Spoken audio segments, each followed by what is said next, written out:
Well, salutations. Good morning, good afternoon, and or good evening, wherever you may find yourself orientated within this universe. We are Ultrasonic Blur. We hope that you find yourselves well, and if not, we hope whatever is ailing you is easily fixable, and if not, well, we hope we can at least offer a modicum of entertainment and relief from said thing. Last time with the Ace Attorney side of things, we, oh boy, was that last case ever hella something. We have another instance with a steel samurai, well, in this case, a nickel samurai, but this is the point. We got that, and we've got Wendy's back. I mean, Edgeworth's back. That's great. Edgeworth being back's amazing, but yeah, it's an interesting case. We have, oh yeah, Maya's been, kidnapped, and we're told that we have to get a non-guilty, verdict. Or was it, I think it was a full acquittal, to be exact, so non-guilty. That's going well. Now we also have a, like a video camera embedded in a bear. So, yeah, we gotta go ahead and, have a peek at how exactly that ties into literally anything. Because we'll be honest, we're not entirely sure. That said, let's go ahead and start getting things underway with it. Hopefully, today we should be seeing the end of this case because we're about halfway through the second day investigation. We kind of ended it there. We were planning to do this in one, but the bloody trial took like, what, was it something like 3 hours? So it was kind of ridiculous, but here we are. Gatewater Hotel, Corridor's room, and 9:15 p.m. Well, it's all bright outside as well. Must be the summertime then. But no, it's in March, so springtime. That's weird. It's past 9 p.m. already, isn't it? I wonder if Mr. Edgeworth has already found Mystic Maya. These things take time. I'd say probably not. The police are professionals, Pearls. They'll find her, so don't you worry. And if we can win a not guilty verdict tomorrow, then everything will be okay anyway. You're right. What's up, Pearls? What's up? What do you got? The real killer. So the real person who killed Mr. Corridor was that assassin, Mr. Shelley DeKiller, right? And the card Miss Andrews found at the crime scene seems to be proof of that. But if that's the case, then a new question comes to mind. Who was the one that hired DeKiller to begin with? Who was his client? You mean, who asked for the murderer? For the murder? That person didn't want their to dirty their own hands in blood. But whoever this client is, they're still a killer. Yeah. Who could have hired the assassin? Do you think it was Miss Andrews? No. I wonder. But if she was the client, then why go through the effort to stab the knife into the corpse herself?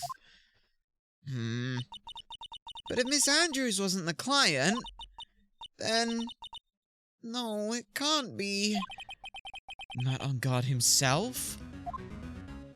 Was it Matt? Yeah, this is now a problem. I've been thinking a little bit about this, of if it's Matt, because if it's Matt, we're in trouble. We got a lot of problems here if it's Matt. Oh no. If Mr. On Guard really did hire the assassin, then he's not innocent at all. Far from it. He would be guilty of the crime. But it can't be Mr. On Guard, right? I mean, when we first talked to him... Mr. On Guard, I'd like to ask you one more question. Did you kill Mr. Juan Corridor? Alright, just so we're clear, dude. I didn't kill anyone, and that includes Juan Corridor, okay? Yeah... I didn't see any Cyclops at that time. Actually, that reminds me. Did you remember something, Mr. Nick? Yeah, something Miss Andrews said at the trial today. She said something interesting. What did she say that was interesting? So what is this interesting thing? Oh, well, that's right. You didn't hear it, did you, Pearls? Yeah. Juan has bet everything on the Jammin' Ninja this year. And if he lost the Grand Prix, he was going to make sure that Matt was going down with him. That's what he thought, anyway. It looks like somehow Juan had in his hands a secret so powerful that it would destroy Matt's acting career had it been revealed. But what was it, though? What was it? Mr. On Guard's secret? What was this secret? I don't know yet. But for now, let's think about it this way. Mr. Corridor was going to reveal this secret. That means Mr. On Guard had plenty of motive to have Mr. Corridor silenced. Which means we have to meet with Mr. On Guard. There's no way around it now. Okay then, well, I guess we'll look and head on out of here. Lot of here? Wow, it's really getting late, isn't it, Mr. Nick? Yeah, it's already past 9 p.m. But we still have some things to prepare for tomorrow's trial. There's still the matter of this secret Mr. Corridor held about Mr. On Guard. And Miss Andrews' real intentions. These are two things that I must know tonight. But aren't visiting hours over at the detention center? I'm sure we'll think of something, Pearls. Don't worry about it. Yeah, how the hell are we supposed to do that? Old bag. Oh, what does old bag want? Hey, wait! What is it, whippersnapper? All I know is nothing that has anything to do with you is ever good. Like just now, I was handed this strange device for who knows what reason. And I was told to use it to search the whole hotel. That's the bug sweeper, isn't it? The one that Gumshoe made? I don't know, and frankly, I don't care. But the request came from Edgy Poo, so... Edgeworth? And he said... If you feel angry, direct your anger at that unsophisticated lawyer. So I'm going to feel free to direct my anger towards you. Gee. Thanks a bundle, Edgeworth. What a pal you are! I guess you want to talk then. So have you found anything about the bug sweeper then? This is absolutely top secret, so you had better keep it to yourselves. I heard they found a spy camera hidden in one of the presents. Huh, very interesting. I'm sure it was. You know. It was to catch poor Juan in the middle of a scandalous meeting. Scandalous? What's that? It means, well, you know, that gossip that's been going around about my dear Juan. Oh, you mean that thing about Miss Andrews? I'm sure she must have had some reason for getting close to Mr. Corridor, though. I'll let you in on another secret, young'un. I know who planted that spy camera. It was that obnoxious, puffy-haired photographer girl. The nerve of some people. Spying on people by herself, as if I wouldn't want to see it for myself, too. Wow.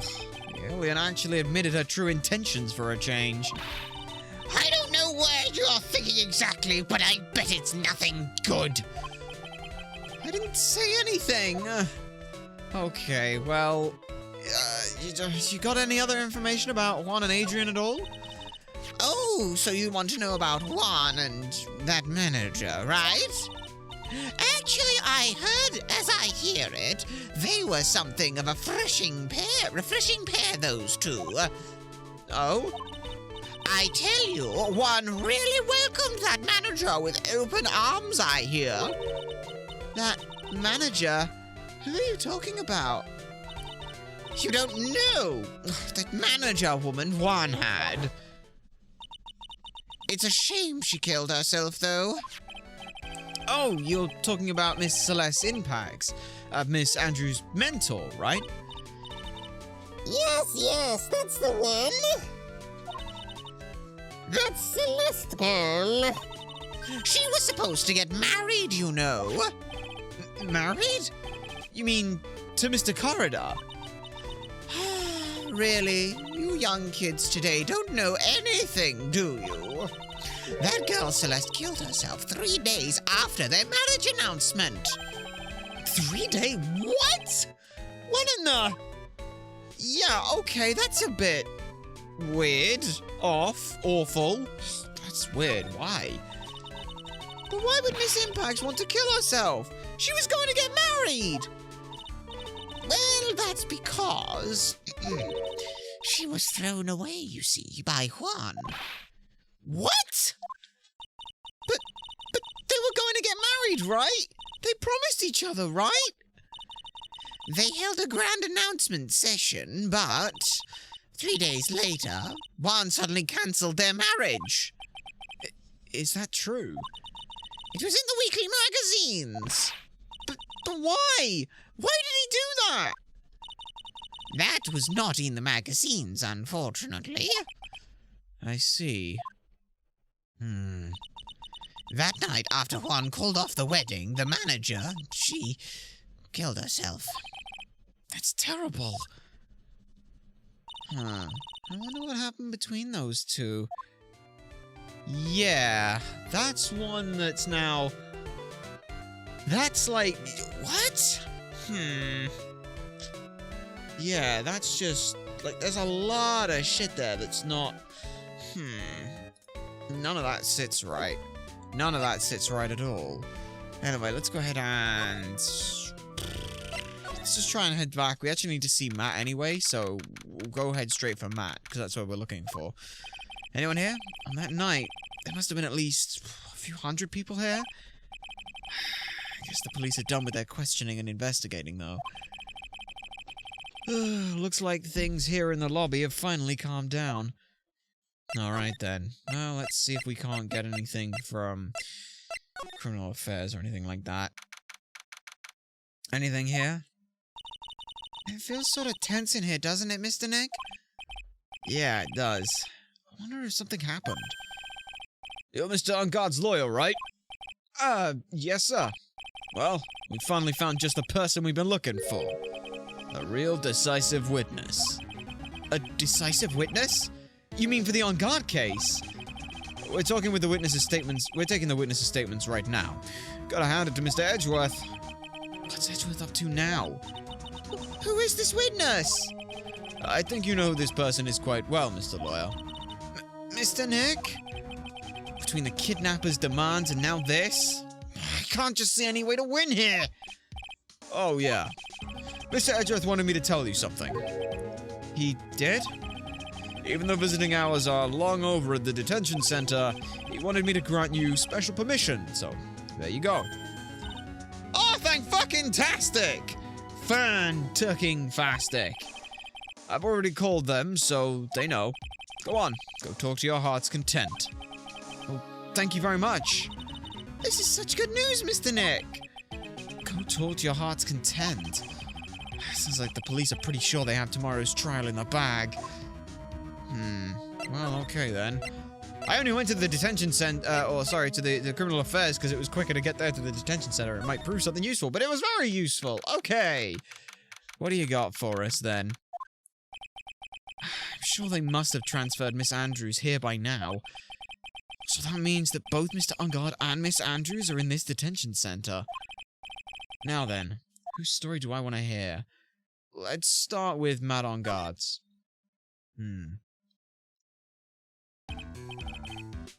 Dude, it's Mr. Wright! I hope you can get me off the hook tomorrow. I'm counting on you. I hope so too. Edgeworth just dropped a bombshell on me by saying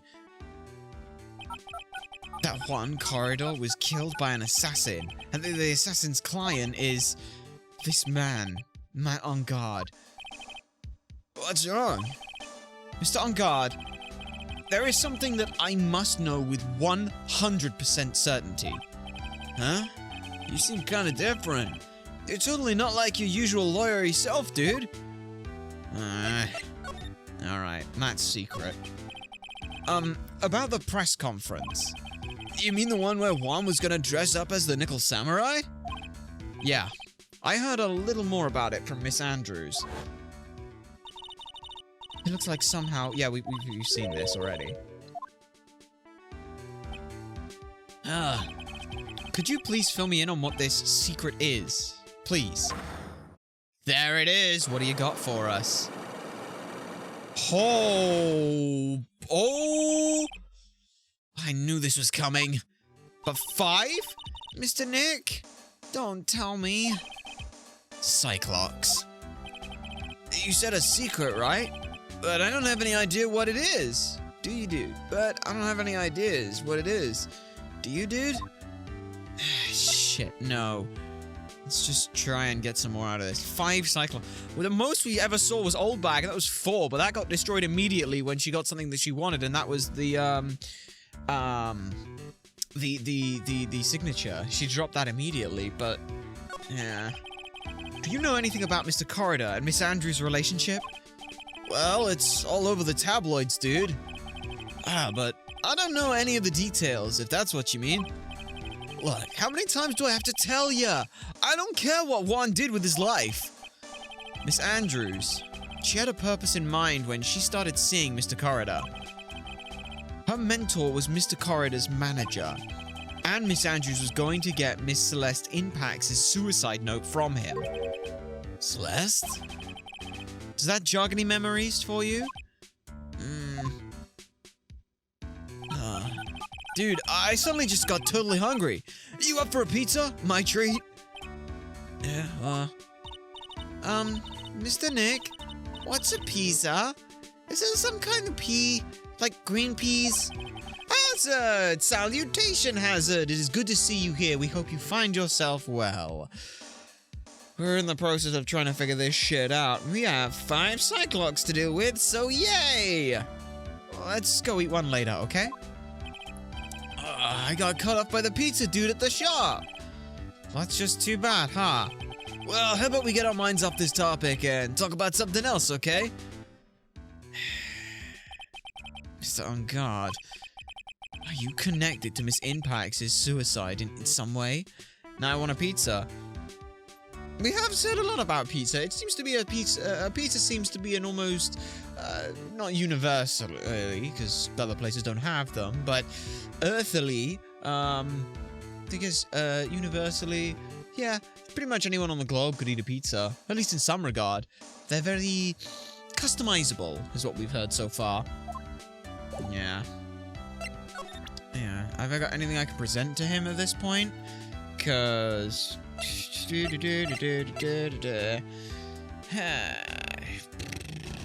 Yeah. I guess we need to also talk to Thing, so let's just go back and... Oh, what you got for us then? What you got? Oh, Mr. Wright, please, you have to help me. Uh-oh. Mr. Powers? What happened? Why are you here? You see, I got roped into this somehow. Oh, no. Please don't say he's gonna be the fucking witness. What? And now I'm gonna testify at tomorrow's trial. So the decisive witness is Mr. Powers? I was talking with the detective until a little while ago, and I was on my way home. When all of a sudden, you're under arrest, and I was brought back here. Oh. They said my face and whole self in general looked suspicious or something. Yeah. Well, I guess I can see how they thought you looked suspicious. How? I'm just a normal guy on an exercise show for kids. Is that a crime? No, it's not. Tomorrow's testimony. So about this testimony you're giving, what are you going to talk about? I really don't know yet. But it sounded like I saw something pretty important from what they tell me. You saw something important? Why do they keep insisting he's scary? I know! Is it just the sideburns? Is that what it is? Like, no. He's lovely. He is. He's a big old softy. Like, you know, maybe like, get him to, like, put his hair back or, like, do something to it so it doesn't look like this. But, you know, like, make it like a little more trim, like, you know, trim up the sideburns into sort of like a chin strap. You could almost get like you could go like sideburns, you could do like a full chin strap at that point, maybe put like the mustache and like handlebars bits in there. You can get a nice look out of that. Yeah. Well, the detective told me not to talk about it. You can't tell anyone, and especially not that lawyer, he said. Who do you think that lawyer the detective was talking about is? I'm gonna take a wild guess and say me. Yeah, you got it. Mr. Nick! Mr. Maya and myself are your only two allies in the whole world. But it's alright. Ouch. I don't really have a lot of friends, do I? Alright. Matt on guard, anything from you? Oh, this is, going to do a lot of damage to Matt, you know. Because he's got that refreshing like a spring breeze image going on. Yeah, but what is he really like? Well, let's see. Matt's always been kind of a, player with women. He would never really turn a pretty face away, if you know what I mean. He always said it's just a game to justify himself, though. What? How horrible! That's unforgivable! Ow! Sorry. Didn't mean to offend you. But you know, he said once that there's only one person in the whole world who won't swoon over me. One person who wouldn't swoon over him? His manager, you know, Miss Adrian Andrews. Why is Mr. Powers suddenly looking kind of energetic? And gossip? You see, I'm actually a sucker for gossip. I mean, celebrities in their world have this dazzling sort of image, right? A dazzling sort of image, but aren't you part of that dazzle, Mr. Powers? Nah, I'm more of a hairy, sweaty, smelly, brutish kind of guy, you see. But it's okay, really. I gotta hear plenty of gossip about a lot of the other stars around me at that thing as things happen. Well, I guess that's true. Oh, hey, so did you hear about this yet? About Miss Andrews' mentor and her suicide? You mean Miss Impacts? We heard something about how her wedding was cancelled. His suit is very vibrant. It fits him well by the looks of it. Don't see the whole thing, but it's a nice color. Like, yeah, you know, he's got this sort of like vibrant golden sun appeal to it. It's not bad. Not a huge fan of the stripes on the arm, but at the same time, the block collar does make sense that it would have some distinguishing features to it. But yeah, it's not bad. Hey, Mr. Wright. Why don't you go and ask about that? Go on, go ahead. Mr. Power is so charged up, his skin is practically glowing with electricity. Alright, let's talk about the suicide. Hey, so, have you heard this? She left a suicide note. And they said that Juan went and hid it. We've heard about that in court today, yeah. But there wasn't any actual proof that she had left a note. Well, this is what I think. I think that something bad was written on that note. Something bad for Juan, that is. Something bad for Mr. Corridor? Why do you figure so? Well, before she died, Celeste talked with a few of her friends. And she said it looks like I got caught up with a truly insidious man. A truly insidious man? Did she mean Mr. Corridor by that? Well, there's no one else that fits the bill, right? And that would be reason enough for him to hide the suicide note. I see. Well, that's some good info. Thank you. You're welcome. Yeah, they're both at the detention center, so there's still things that I don't understand or know about, I'm sure. I have to get to the two of them to tell me everything. So yeah, gonna have to go in, and it's gonna be like, haha, go and talk to her. Now then, whose story do I want to hear? Adrian Andrews. Oh, it's you. I'm sorry to be visiting at such a late hour. But there are a few questions I absolutely have to ask you tonight. Me? I thought your client was Matt. Iris! Salutations! It is a pleasure to see you here. We hope that you are well. We might have a client who's hired an assassin. Oh, That's not good. And that assassin might also still be requesting that we get an innocent an innocent acquittal for him, or else Maya's gone. How are we? We find ourselves well. We find ourselves well. Well, as well as we can be, we suppose. I'm sure Miss Andrews knows something.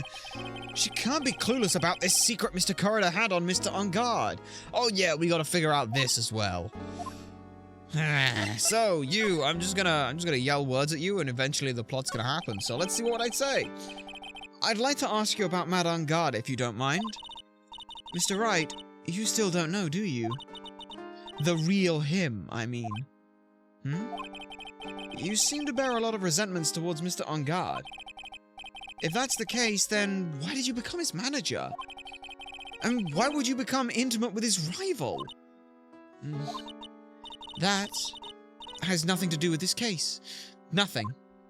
Okay then, well, let's talk about something that has nothing to do with this case. How about your mentor? About Miss Celeste Impax. I'd finally put her death behind me. And now, thanks to you, it's all come back to the surface. I'm sorry. Yeah. Yes, I was shocked by her suicide. And it's true that when I heard the rumor that Juan was the one who had hidden her suicide note, I began to draw close to him. I wanted to get her suicide note back. And to burn it.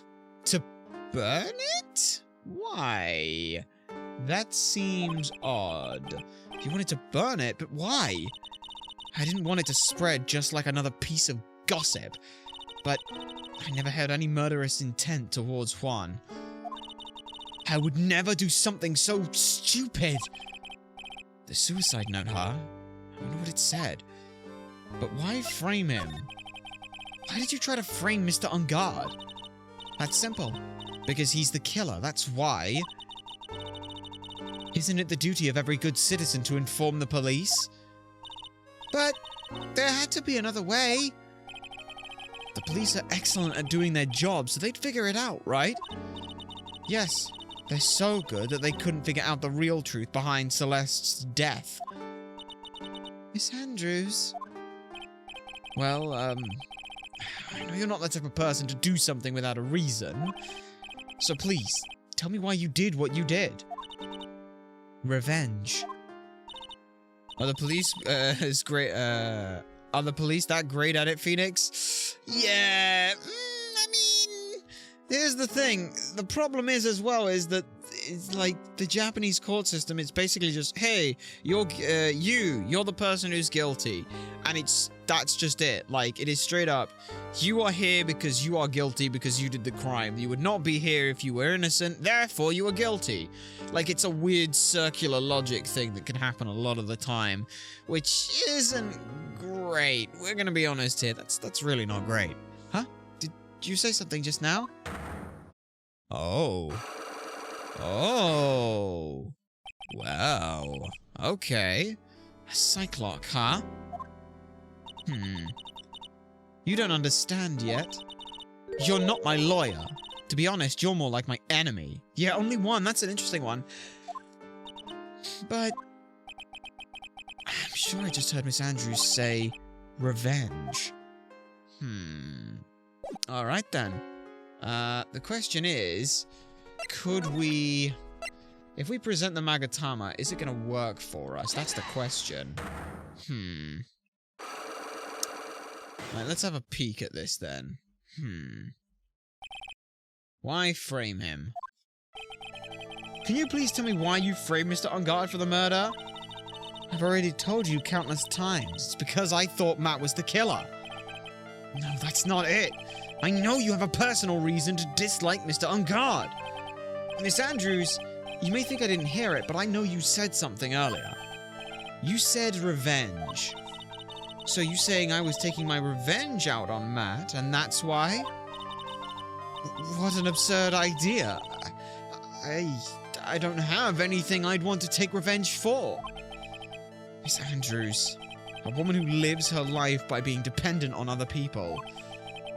There is something or someone in her past that would make her take revenge.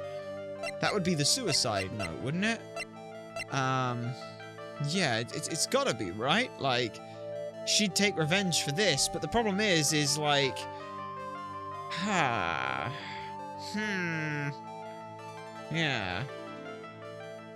Would she have any proof that it was him, though? I guess, like, maybe not, but she must think that it's him, right? Celeste. There's only one catalyst that could cause such a strong feeling, and even revenge. And that's Miss Impact's suicide. What are you trying to say? Celeste was Juan's manager. And on top of that, the one who hit her suicide note was also Juan. What does all this have to do with Matt? You're right. You haven't mentioned him. Yet.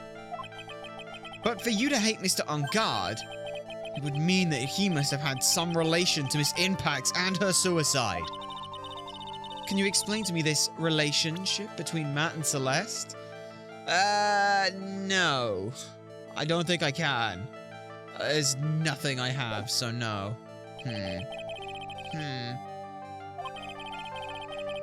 Okay. So we have to have proof. Yeah, this is where we were, like, coming up to a thing where it's like, she's got something, but maybe she don't got something, so...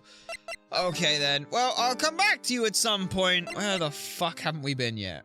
The only place we haven't been is here, so... I guess we'll go here. What do you got for us? Oh, hey, it's the phone! Yo, and it's the Steel Samurai theme. Let's go.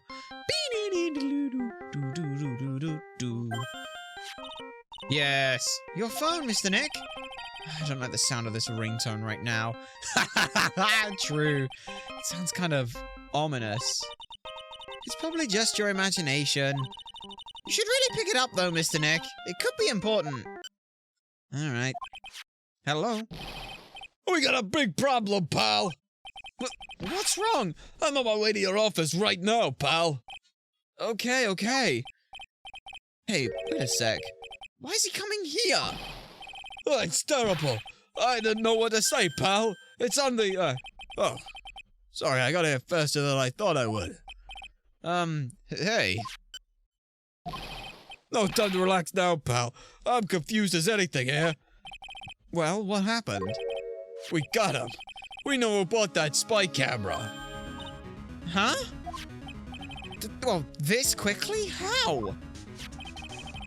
This bear's what gave him away, pal. The bear? I figured it out, pal. I figured out that we should have been looking into the bear instead of the camera. But wasn't it Mr. Edgeworth that figured that? Shh, pals. And? Come on. There's only one person who bought one of those bears who's related to this crime. And who is it? Who would be so rude as to spy on another person in their room? It's Matt on guard. Huh? Matt on guard. Your client. That's who, pal. And here I thought things couldn't get any worse. Alright. The stuffed bear, then. And are you sure you heard that right? That the person who bought this bear was... Yeah, I heard it from the department store clerk, pal. This is the credit card receipt for the purchase. It's for $3,800, pal. That's the exact match to the price of the stuffed bear. Right, a receipt. And that's all you have? Nah, it's not just a receipt, pal. The store clerk said so himself. He told me, I'm sure I sold the bear to Mr. Angard. I mean, the clerk's even got Mr. Angard's autograph out of it, pal. So I'm sure the only person who bought that stuffed bear was Mr. Angard himself, pal. My sight is failing me. This can't be... Yeah. Okay, that's not great. And what about the spy camera, then? So what about the spy camera we found? That was a dead end, pal. I mean, you can get this kind of thing from anywhere. But for now, I guess I can give these back to you for the file away as evidence. Yeah, it'd be nice to have. It's not so much the spy camera and more the properties of it that were important. I know you don't want to give up, pal. I didn't think it was possible, but the person who put the spy camera in Juan Corridor's room was Matt Angard. Why? Why would Mr. Angard do something like this? I bet it was to catch Miss Andrews and Mr. Corridor in one of their rendezvous. I bet is not good enough for me. I have to know the absolute truth behind this camera. You gonna go see him? Mr. On Guard, I mean. Yeah. I'm scared, Mr. Nick. I wonder what we will find out next. Yeah, it's not gonna be great.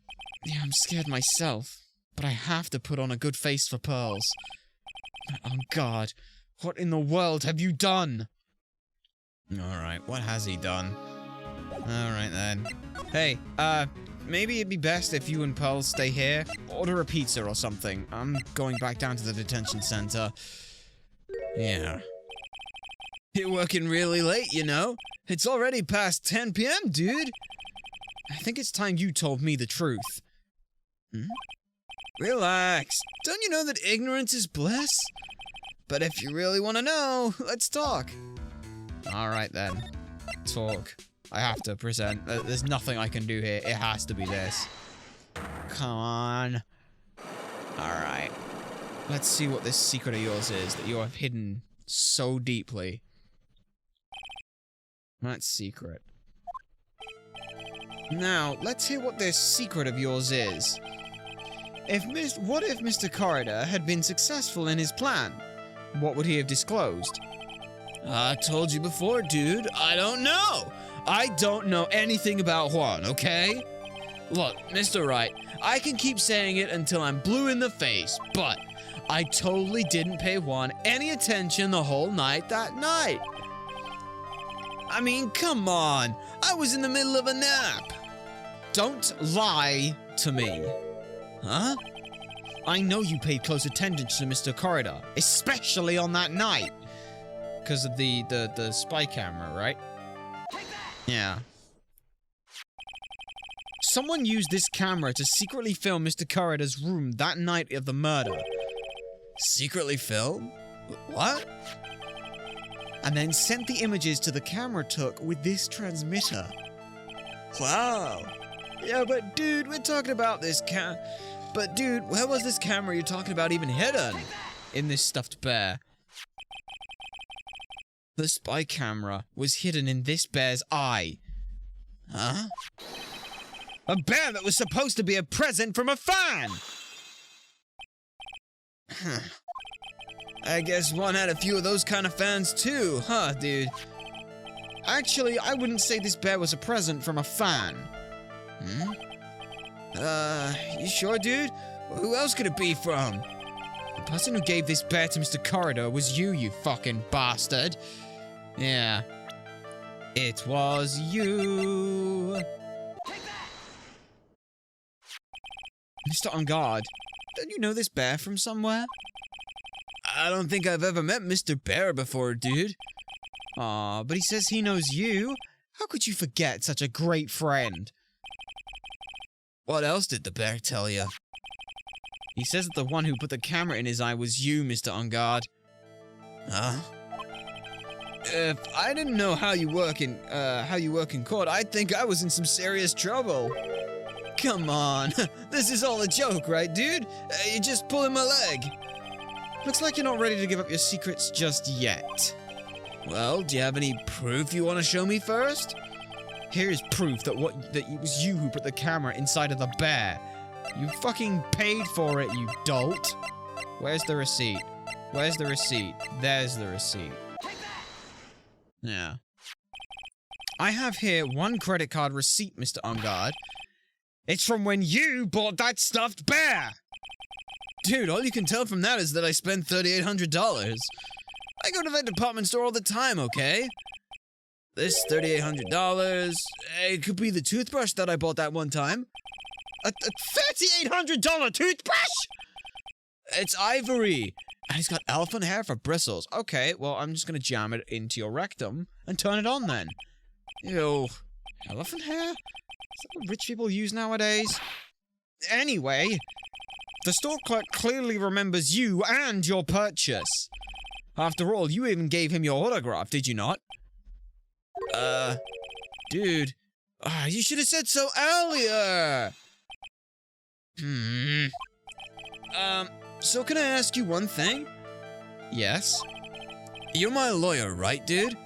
So, if you are, then why are you looking into all stuff like that anyway? Because if I don't know the truth, then I can't help you. Sounds more like stupid lawyer talk to me. Hey, let's just stop talking like this, okay? No, not yet. I haven't asked why you set the camera up yet. And what your secret is. Of course, it would be strictly confidential. So, what are you going to do now? I'm going to find out what I want to know, because I must know. The reason you hid this camera in Mr. Corridor's room and filmed it in secret is this. That's interesting. Would it be the secret meetings between these two? Because I don't think it would be. Like... No. Wait, hang on a fucking second. No! Matt, you fucking moron! Matt, you are a fucking moron! Oh, he did. Oh, you stupid fuck. Oh, he's a very stupid fuck.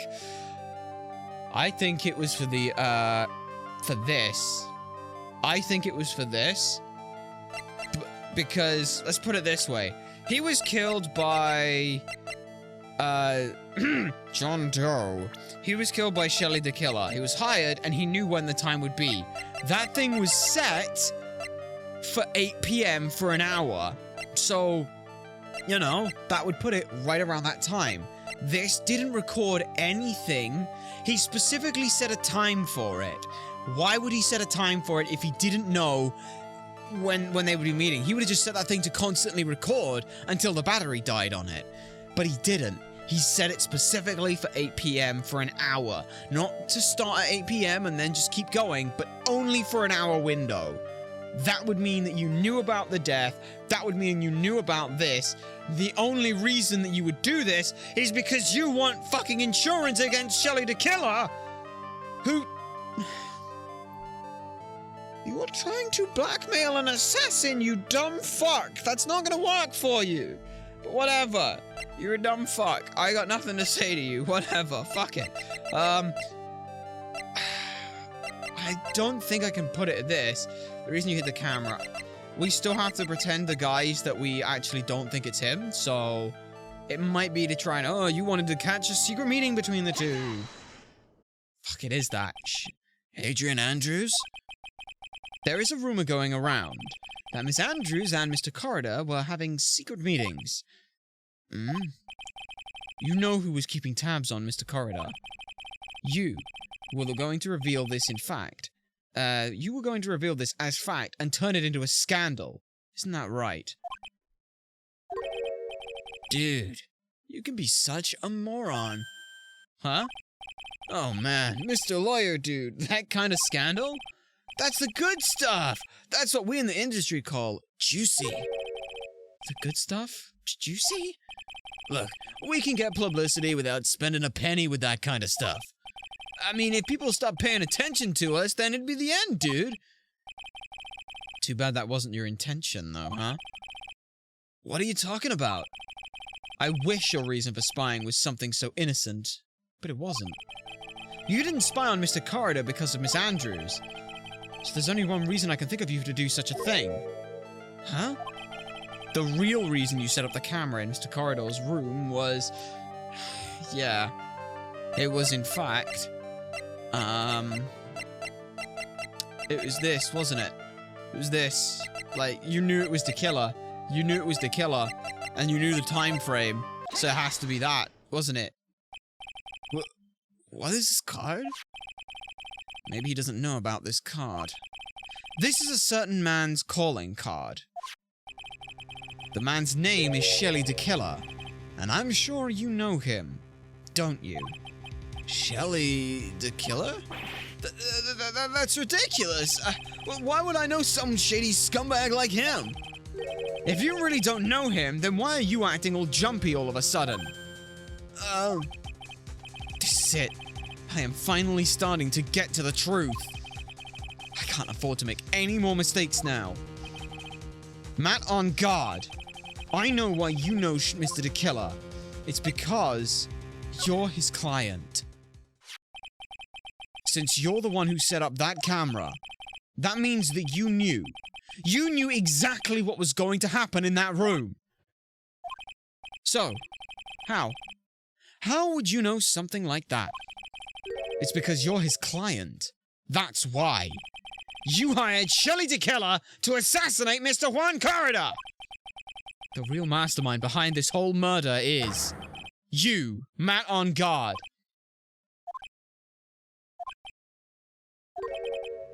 And here I was trying to be a good boy for you, dude. Hee-ho! Hee-ho, oh no! Hee-ho, oh no. That's bad. Oh dear. Oh dear. Huh? I thought if you didn't know, you'd be able to do your job without feeling bad. Well, that's what I thought anyway. Miss on guard? You really did hire? Hold on a sec. I'm gonna consult myself, okay? Consult myself? Well, I guess it's probably about time anyway. About time for what? I think it's time for you to meet him now, Mr. Lawyer Dude. Yep. Ah, shit. How do you do, Mr. Lawyer? I'm Matt on guard. Holy shit! So this is what happened to... This is what happened to Akechi after all! Matt's secret then. Well done, Mr. Lawyer. I bet it wasn't easy to gather as much information as you have. You really... So you are Shelly the Killer's client, he's now going to be voiced with that. You didn't really think I would dirty my own hands in this, did you? What do you mean? And that woman, Adrian, was quite brave herself, trying to stick the crime on me. I didn't think she had it in her. But all I care about is that Juan is dead. Isn't that right, Mr. Lawyer? You're lying! What a terrible... It's way past your bedtime, little girl. Go on, and let us grown-ups talk about more adult things. But why? Why did you hide the video camera and... It's insurance, isn't it?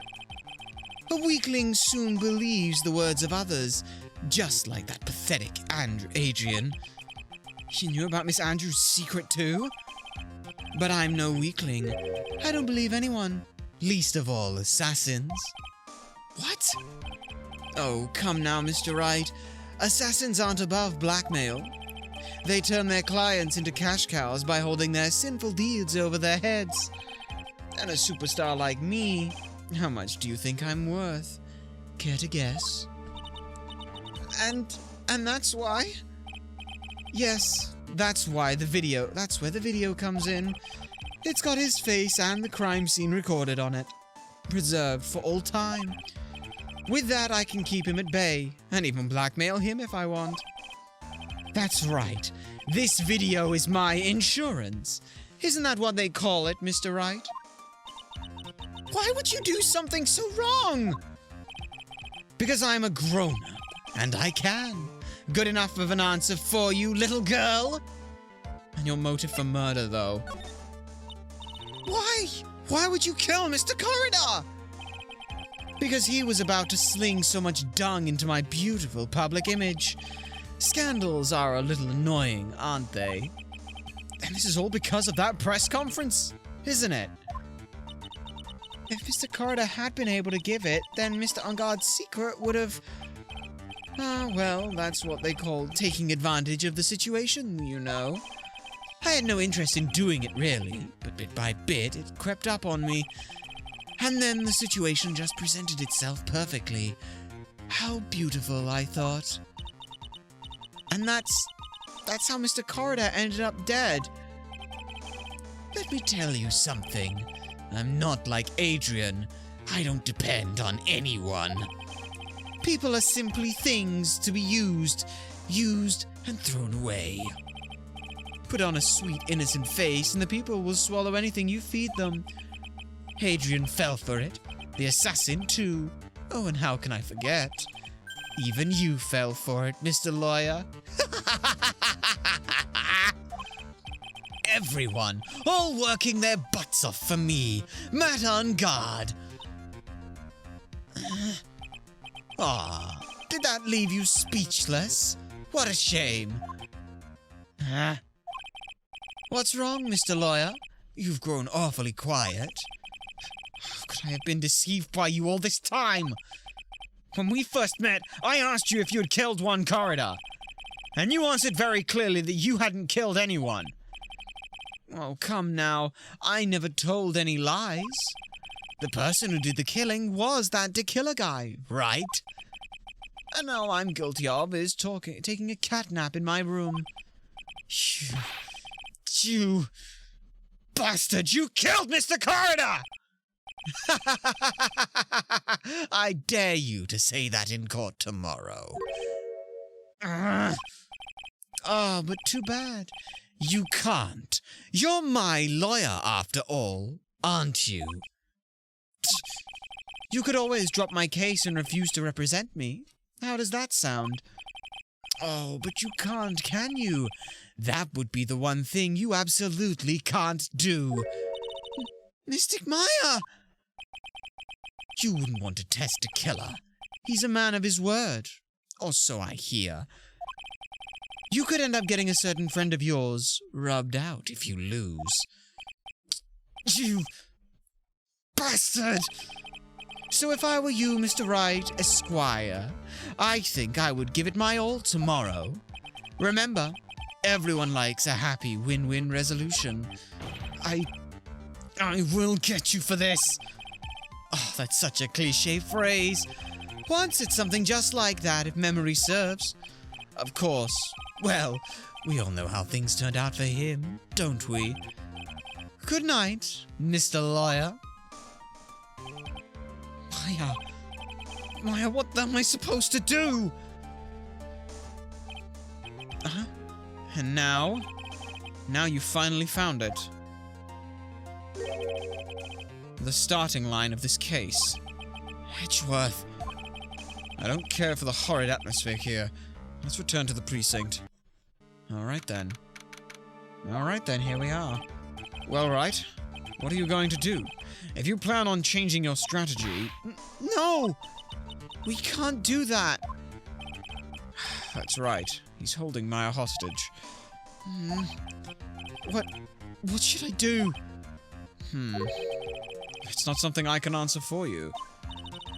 Mr. Edgeworth? Right.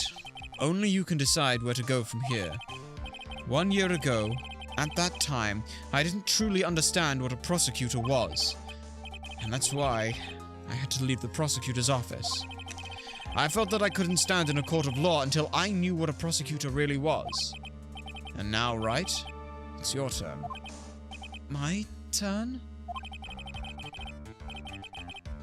What is this thing called a lawyer? What can you do as one? You must find the answer, and you must find it on your own. Great. And what about this situation? So I'm a lawyer, but to fight for someone who is clearly a killer, not on guard, this man really... It doesn't matter who, every person deserves a proper defense and a fair trial. Isn't that the basis of our judicial system? No, you're in Japan, of course it's not. Proper defense? But what exactly is that? I swear a lawyer forcibly and blindly gets an acquittal through shouting and trickery? Ironic that you of all people should say such a thing. Isn't that exactly how you fought for your clients up until now? Yeah, but they've been innocent! Well, that may be true, but that's because I believed in my clients to be innocent from the bottom of my heart! But if I were to get on guard an acquittal, that isn't a proper defense at all!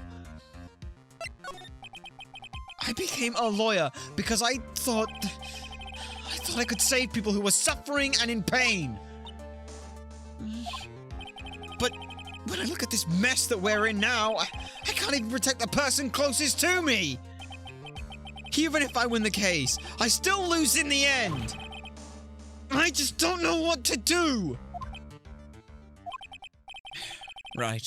Would you get a hold of yourself? You have it all wrong. We aren't some sort of heroes. We're only human, you and I. You want to save someone? That's something easier said than done, wouldn't you say? That's...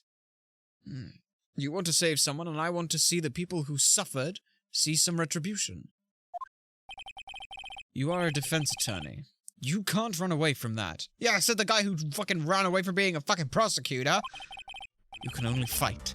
That's all you can do. Why? People like you and Franziska von Karma always using all you have to pin me down. You fight to the very end, even when you know the truth is not with you. But I'm not like you. I can't fight for a false verdict, or for a man I clearly know is guilty. Franziska, she fights for herself. The only thing she fights for is her perfect win record. That's all. And? Isn't that the same as you? Isn't that why you ran away a year ago? Because your precious win record was destroyed. God, you're so fucking petty! I see. Now I understand why you despise me so. However, you are mistaken. What do you... Thanks to you, when you sealed off my path of a perfect win record, I began to realize the error of my ways. I realized that such things as a perfect record were meaningless. What? I don't believe you. Are you saying that that is why you left the prosecutor's office? You're a very good voice actor, by the way. Thank you. I mean, we try. We studied a lot of the human side of things, so we just try to emulate it as best we can. We're still not quite sure on a lot of the small nuances for a lot of the thing, but we try.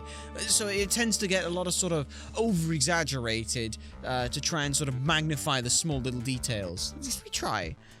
But then why? Why are you here now? The answer to that is something you will find out on your own. I have faith you will see it before the verdict is read tomorrow. Okay, then. But if you can't, then you will be powerless to change the ending of this story. Huh? Oh, shit! Oh, shit! Mr. Nick! The transceiver! Okay. Yo, Edgeworth, you got anywhere to fucking track this? I'm sorry for what happened earlier. Now then, Mr. Attorney, do you wager you can obtain an acquittal tomorrow? My, what is the matter, Mr. Attorney? I don't sense your usual anger this time. Tell me, please, why are you holding Maya hostage for Mr. Engarde's sake? Why are you doing this for a cold-blooded killer? Right? Please don't misunderstand things. He is my client. Don't toy with me! A man who hired an assassin is just as much a killer himself! I believe you were asking me for a reason as to why I am doing what I am. Yeah? This is what I like to call my aftercare. What the heck is aftercare? Oh, Phoenix, we have a lot to teach you, buddy. Oh, Phoenix, we have a lot to teach you. I'm just gonna screen cap that. That feels like a useful thing to have on hand. My name carries a certain amount of honor and dignity, Mr. Attorney. I take great care to ensure that no suspicion falls upon my clients from my handiwork.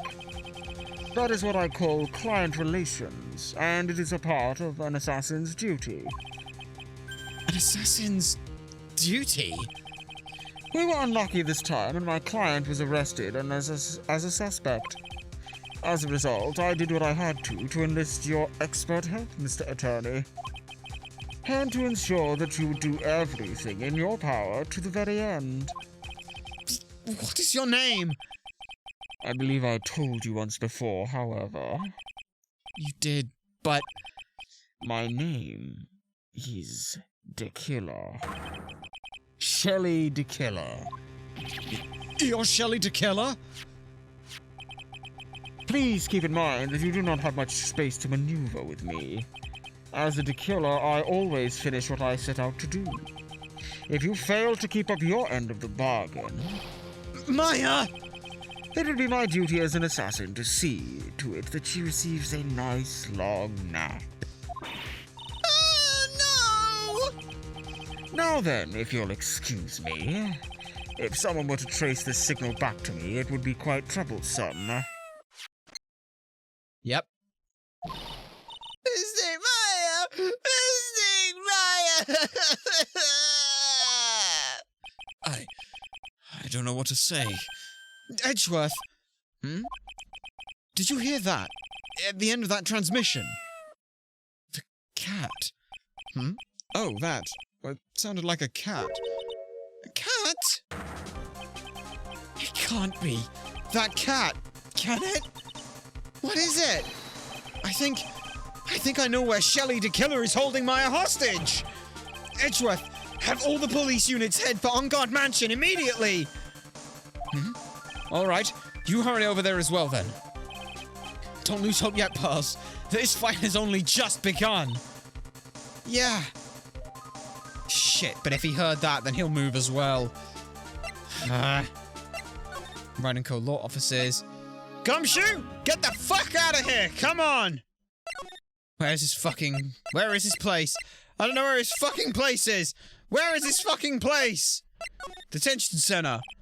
Now then, whose story do I want to hear? Adrian Andrews.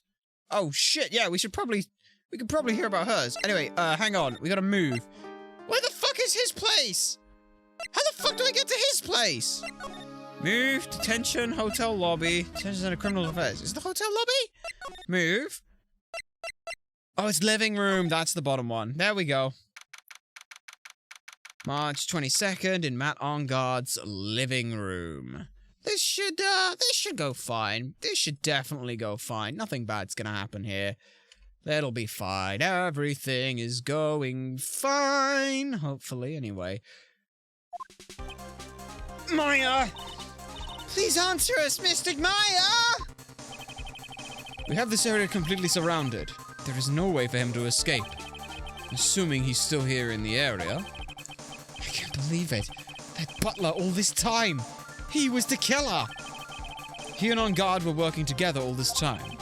I'm sure they had worked out a contingency plan ahead of time. Alright then. Examine. What do we got to examine? We got this door. There's a small door at the bottom of this bigger door, Mr. Nick. But that's for the cat to use. You mean shoe? Yeah. What is this thing then? Oh, it's a figurine of a bear. There are a lot of cuts in it for some reason. So, okay, we'll just fucking pick that up then. A bear? Isn't that more of a thing for Mr. Corridor, though? Why would something like this be here? Right, look down. There's a little pet door installed here. Ah, I'm sure that's for shoe. Do you think that this came through that little door? Oh, this door. It's locked. Well, I'm pretty used to breaking doors down by now. Let's go, Edgeworth. And there we go. There's no one here. From the looks of this room, I would say this is On Guard's private lounge. Look at this, Wright. An antenna for sending and receiving radio signals, and a VCR. Check inside the deck. If there's a tape, it would be an important piece of evidence. If we're lucky, it'll have the moment that the crime was committed on recorded on it. I'm sorry, but the tape deck is empty. There's no tape to be found. No. If there's no mistake that someone used this to record something. It looks like someone took the tape we're looking for and escaped with it. Ah, shit. Well, what the fuck else have we got in here then? It's On Guard's computer. Maya, why couldn't you have used this to get help? Mr. Nick, where's the power switch? Oh, I get it. So that's what happened. She couldn't find the power switch either. Shit. Yeah. It's a VCR and an antenna. Footage of the spy camera took to the scene of the crime. It was beamed here and recorded on tape. If only we had that tape, it would have been really helpful. Yeah. don't think we care about anything else. Can we move anywhere from here? Like, you can go to the wine cellar. Okay, why would we want the wine cellar, though? Oh, he searched all over, but it looks like he's got away. I'm sorry. It looks like he's slipped out of our grasp this time. And now we've lost our only lead. Don't give up yet. That little girl is looking to you to be her pillar. Yeah, she is. Yeah, you're right. We're close, I can tell. We've already set up checkpoints along every route leading out of this district. Leave the rest to us. Maya. Yeah, but what about this picture, though, huh? This looks like a picture of Miss Impax. With love, Celeste. Miss Impax? You mean... Yeah, Mr. Corridor's former manager. Why would a picture of Miss Impax be here in Mr. On Guard's mansion? Why does it say with love? This might be a clue. Alright. Okay. Ah! What's wrong, pals? Please let me see that picture frame. I love your voice acting. CM is here. Thank you very much. We do our best for these kinds of things. With the visual novels, obviously, these are all... Like, we can sit here and can read it. Hi, it's a picture frame. What's so special? On the back, there's something written on it. But it's just no fun for you to listen. Or we could sit here and do nothing and just randomly say other comments about it. But it's just not as fun. But we're glad you're enjoying yourself. And we're glad you like it. So thank you. You're the second person today to say something about our voice acting, so we must admit we are rather happy that it is improving and good for people. On the back, there's something written on the back of the frame. Maya? It's Mystic Maya! She left us a message! What? Oh shit, she did. What the fuck has she said? Oh no. I thought you'd come. I knew you would. Now listen up. You better get Angard a guilty sentence, okay? If you get that creepy slimebag a not guilty verdict, I'll never forgive you. Ever. Maya. Holy shit, Maya. I'm fine, so you don't need to worry. There's so much I want to write, but I don't think I have a lot of time. Or space. Pearly, you're there too, right? Make sure you help Nick, okay? Someone's got to watch out for that helpless lunk. That's it for now, Nick. I guess I'll talk to you guys later. Holy shit, that's so what the... That's...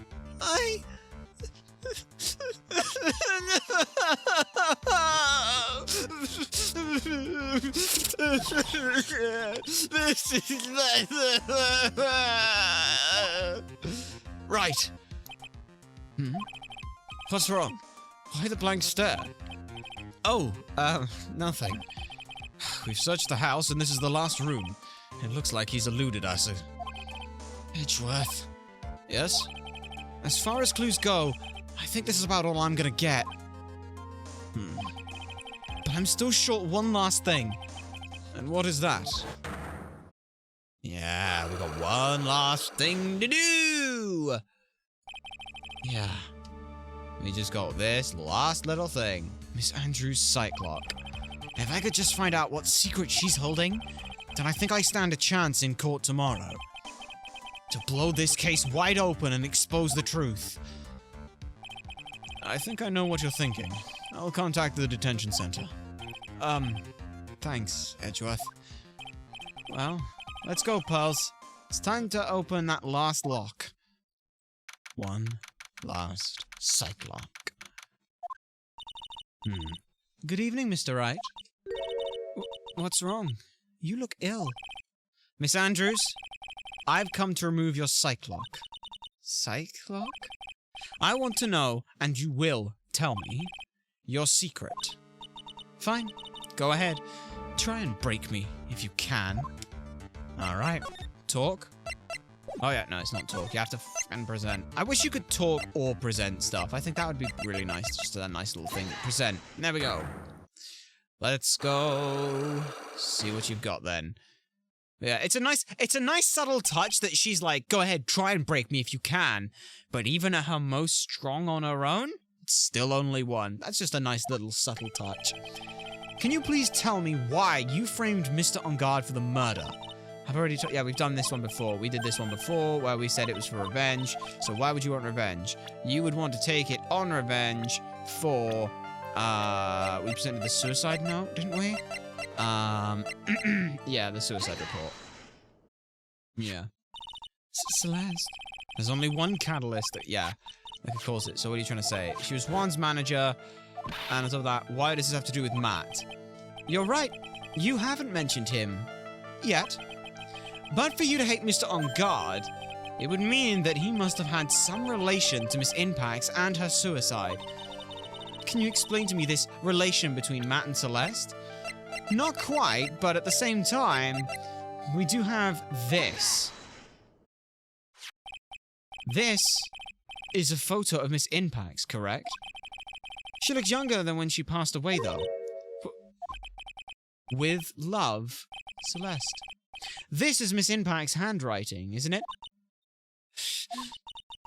Where did you find this? No, that's all right. It was a ridiculous question.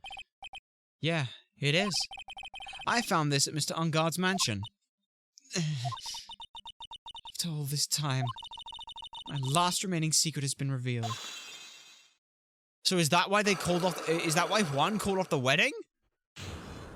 Because he was like, oh, you had a previous relationship with him? Really? Celeste, she was supposed to get married to Juan. Yes, but I hear that that didn't work out. Because Mr. Carter didn't want to get married to her anymore, right? Yes, because of Matt. Because of Mr. On Guard? What do you mean? I think I can see where this is going. Yeah, that's... Celeste. She was Matt's manager a long time ago. She was the happiest woman in the world at the time. I was working part-time back then, and I often saw the two of them together. So that's why, with love, Celeste is written on the picture frame. They were a couple, weren't they? It wasn't anything as splendid as that. Celeste was being used. Toyed with until she was thrown away. That's so horrible. Matt's entire image is built around how nice and wonderful of a man he is. A scandal would have destroyed that. Which is why Celeste, in her kindness, moved over to Worldwide Studios. And that's when she met Juan. She seemed happy with him. Even happier than when she was with Matt. Celeste and Juan was such a good match that they were even planning on getting married. And then, it was suddenly called off. On the night Juan called their marriage off, Celeste... Yeah. And that's why I framed Matt. It was revenge for Celeste and for myself! I'm sure even you can guess why Juan called the wedding off, right? Matt confessed to Juan about his relationship with Celeste. I see. So that's what happened. But then why did Mr. Carter have to call off the wedding? I don't understand at all. It was probably because of his worthless male pride. Juan and Matt were always fierce rivals. Matt waited for the wedding announcement and then unleashed the truth on Juan. And he was aiming for it when he hurt Juan. He was aiming for when it would hurt Juan the most. Poor Miss Impax. It wasn't the end of it. That day, I'm almost certain that Celeste left behind a suicide note. And in that note, she left a detailed account of Matt's various misdeeds. And so that she would never again be hurt by Matt, she chose to die. Then Juan discovered her body and he hid her note. But why would he do that? It's simple. Juan realized that note was a powerful weapon against Matt. And it would be especially damaging to his refreshing like a spring breeze image. In any case, with his pride hurt, Juan sought revenge. Revenge? There's that word again. Why wouldn't he just fucking Jesus fucking Christ. Matt and Juan. Absolute fucking ridiculous. Juan wanted to publicly disclose the contents of that suicide note. At a time that would cause Matt the most damage, of course. And that was at the press conference after the stage show. I knew all about it, of course, because I heard it all from Juan. It was also I could find out about... It was so I could find out about all this that I drew close to Juan to begin with. They're quite a pair of hideous monsters, aren't they? Even Celeste's death was something for them to use in their game. That night when I found Juan's body, it was only natural that I thought the murderer was Matt. Those two are always spying on one another after all. And as for me, I was frantically searching for Celeste's suicide note. I wanted to destroy it before it ever went public. I was gonna burn it. I had even brought a lighter with me. But I couldn't find the suicide note. And that's when revenge crossed my mind. Yes, I was gonna bring them my own kind of cruel revenge. Celeste was killed by those two monsters. So when I stabbed Juan's body with the knife, I didn't feel a single shred of guilt.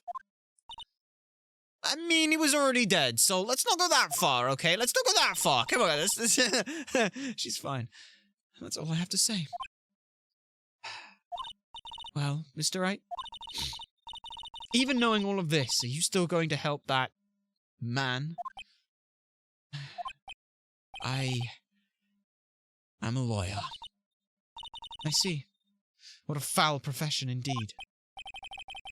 Thank you very much for your time and talking with me. It was no big deal. I couldn't sleep anyway. And I can't sleep either. Not with my situation, or now knowing what I know. Yeah, so we're kind of fucked. Ah, shit, we are so fucking fucked. We are so fucked tomorrow in trial, aren't we? Shit. Oh, oh boy. This is gonna go perfectly, isn't it? Did we just save? We probably just saved, but let's just double check in case. Yeah, we just saved. Perfect. Oh, fuck, not again. How did I get into this mess? That's far enough. You cannot run forever, Mr. Phoenix Wright. What have I done wrong? I cannot allow you to go on like this. Huh? But I'm just a simple defense attorney! Silence! You are no longer worthy of your title. Interesting. We start the first trial of the first case with that, and now we end the last trial of the last case with that. As if this day was written into my destiny. I've had this dream before. Today I'll stand in court as a lawyer. To prove a killer innocent. This is gonna go well. Holy fuck, this case has got probably the best writing in it, because from an emotional standpoint, like, it's got a lot. It probably could have done with that old bag coming back, but the rest has been pretty good. Who's calling me? Hello, this is Mr. Phoenix Wright. You don't look so well. You don't look so well, dude. You're gonna prove me guilty? You're gonna prove me not guilty today, right?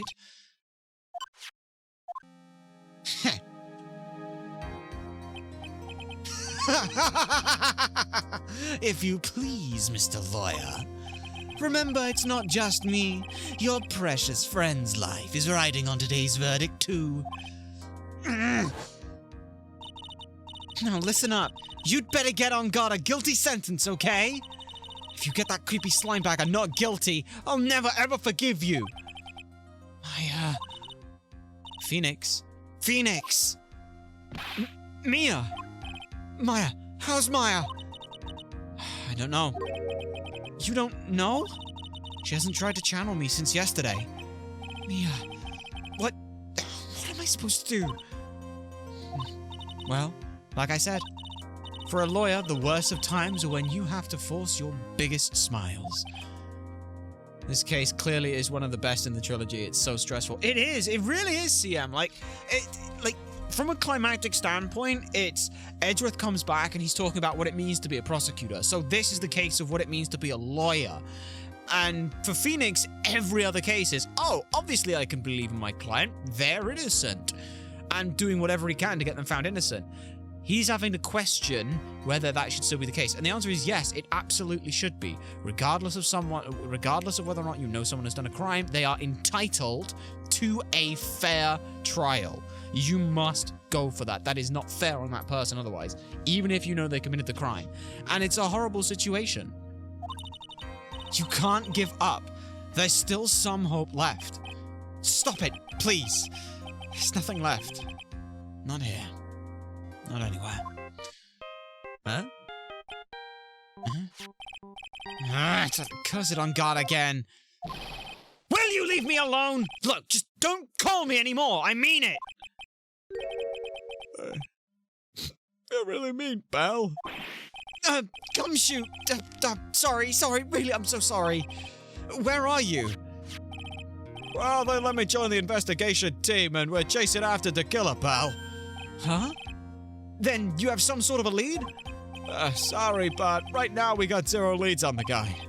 But we're not gonna give up. Gumshoe. Until the trial's over, until the verdict is handed down, we're gonna do everything we can to find the killer. And if we can get Maya out, then you can get on guard that guilty verdict he deserves, pal. That's true. If I could do that, if they find Maya, I could do that if they find Maya first. You got that? So, you have to do whatever you can to make the trial last longer. I have to make the trial last longer? Oh, that's fucking easy. If you go at Mr. Edgeworth with everything you got, then you two could draw it out as long as you like. Oh, now I get it. I believe in you, pal. You and Mr. Edgeworth could do it. So, believe in us, because we're gonna be giving it our all, just like you, pal. Got it. Thanks, Gumshoe. All right. Hey, Phoenix. You understand now, don't you? You have something money will never be able to buy. Friendship. It's the strongest weapon in the world, and you have it in abundance. Yeah. Oh, that's really sweet after he had originally said before that he thought he didn't have many friends. Looks like we're coming to the end. I have to make the trial last as long as I can. Gumshoe will come through. I know it. Alright, what do we got then? What do we got? 10 a.m. in the district courtroom. Let's go. Come on, Edgeworth. Court is now in session for the trial of Matt on guard. The defense is ready, Your Honor. The prosecution has been ready for a while, Your Honor. Now, as I recall, we concluded yesterday's session with a big mystery on our hands. The mystery being what exactly was Miss Andrews' role in this murder. That is to say, is she really connected to the crime itself? Mr. Edgeworth, if you would please inform the court of today's proceedings. Adrian Andrews. She forged evidence that threw suspicion onto Mr. On Guard, and then proceeded to escape the crime by wearing a nickel samurai costume. The guilt of these actions are those which she cannot escape. Then you're saying that she is guilty after all? I'm not finished, Your Honor. Miss Andrews has nothing to do with committing the actual murder, though. I would like to direct the court's attention to this card. What is that? Looks kind of like a shell. This is the calling card of a certain assassin. An assassin, you say? Yes. One corridor was killed by a professional assassin. And the person who hired the assassin is client, so to speak, is Matt on guard. Oh boy, here we go. What a surprising turn of events! I would think it's becoming commonplace by now, Your Honor. I know what's going on this time, so I know that everything Edgeworth has said is true. But we still have to hold out as long as we can. At least, until Maya's safe and sound. I wonder how the trial will turn out today. Now then, please call your first witness, Mr. Edgeworth. The prosecution calls the defendant's mentor, Mr. Will Powers, to the stand. He's his mentor? Oh boy, this is gonna go well. Now then, witness, your name and occupation, please. Okay. I'm, Will Powers. I'm a poor, underpaid action star. And what is your relation to the defendant? Well, that's, I guess I'm sort of a lousy mentor to him in a way. Yeah. Mr. Powers, please, you don't need to put yourself down so much. Oh, sorry. Well, I'm just kind of a nothing sort of guy. On the night of the murder, you visited the defendant's room. Is this correct? Yeah. I didn't know that. But, you know, I didn't actually get to see Matt when I went. All you need do is to answer the questions when you're asked. Now then, I would like for you to please testify about when you went to Mr. Ungard's room. Okay, sure. Alright then, what have you got? Visit to Matt's room. After the awards ceremony, I, went by myself to Matt's room. Matt was standing there in front of his room, still in his nickel samurai costume. He went talking with someone. At first I thought it was the bellboy. I watched the two of them for a while, but then I gave up and went back. I had guests with me that night, and I couldn't make them wait for me. Yeah. Nothing sounds out of place in Mr. Powers' testimony. And talking with the bellboy is no big deal. If one assumes that the person Mr. Ungard was speaking with was an ordinary bellboy. What are you implying? Well, Mr. Wright, let's have your cross-examination, shall we? Looks like we're in another sticky situation. Huh? A trap. Can you smell it, Phoenix? But for us to find out more, we're just gonna have to charge in head first, right? Yeah. It's the best we've got. Okay, then. After the award ceremony, I went by myself to Matt's room. We gotta make this drag out as long as possible. We gotta press every statement. The defendant's room. Well, why did you go there? Well, I'm his mentor, like a big brother of sorts, and I wanted to say congrats. What's wrong? Why did you stop? Mr. Wright. What is it? You're gonna try and trick me into a corner, aren't you? Huh? I know I'm just a poor underpaid action star, but I'm not the killer. No one said you were, Mr. Powers. No one said you were, but is that an admission of guilt? No, please, don't trick me. Every time you do your lawyer thing, the witness suddenly turns into the bad guy. Every time? Witness, I will personally talk to the defense at a later time. So for now, please kindly cooperate and continue with your testimony. Sorry. So you went to the defendant's room, and then... Hey, wait a minute! When and how did I suddenly turn into the bad guy here? Matt was standing there in front of his room, still in his nickel samurai costume. Did you have a time? Are you sure that was Matt on guard? Yeah, I'm sure he wasn't wearing the nickel samurai mask then. If that's the case, then it really can't be a mistake. And what was the defendant doing, standing in front of his own room? He was talking with someone, and then at first I thought it was the bellboy. At first? What do you mean by that? Well, he was in a bellboyish uniform, and he sort of had a bottle of juice on a tray. Sounds like an ordinary bellboy to me, though. Yeah, but I don't think he was a normal bellboy. And why was that? Why do I think that, Mr. Wright? How am I supposed to know? Sorry, I can't remember right now. Sorry. He's gonna have to wait patiently on this one. Watched the two of them for a while, but then I gave up and went back. Alright. You saw the two of them, the bellboy and the defendant together, correct? Yeah, the bellboy just wanted to say congrats.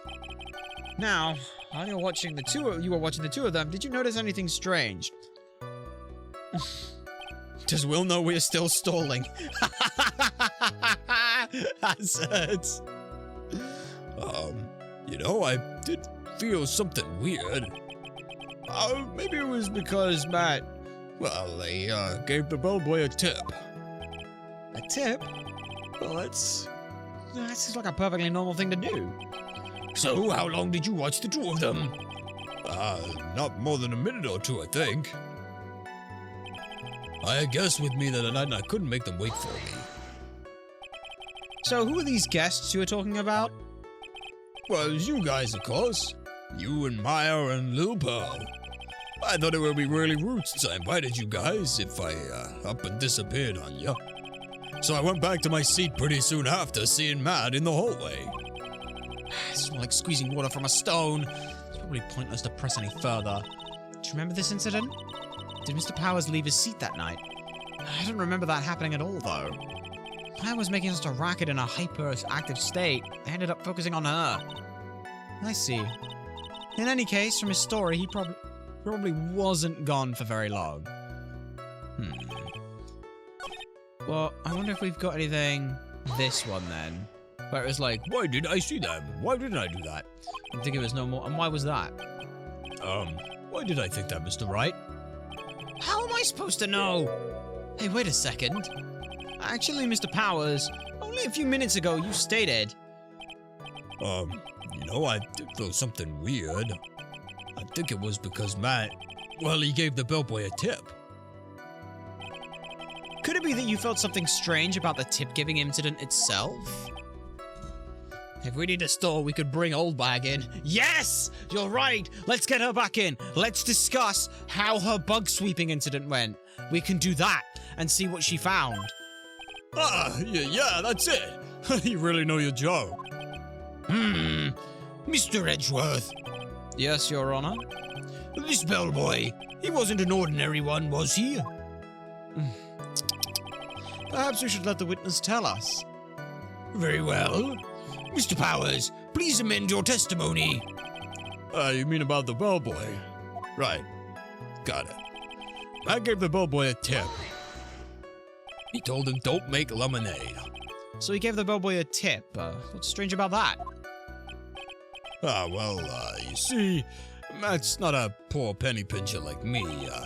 I was trying to figure out how much it was because the tip really shocked me. How much it was? But that's when something even more surprising happened. The bellboy was putting the tip he got in his pocket, and that's when I got my first good look at the guy's face. I was really shocked. I'm afraid I don't follow at all. Sounds like Mr. Powers was surprised twice by these events. I wonder if there are shocking moments I should ask about. Let's ask about the tip first, because that was the first thing you seemed to notice, so that was the most important thing. The defendant is a huge star. He could afford to give a generous tip, wouldn't you agree?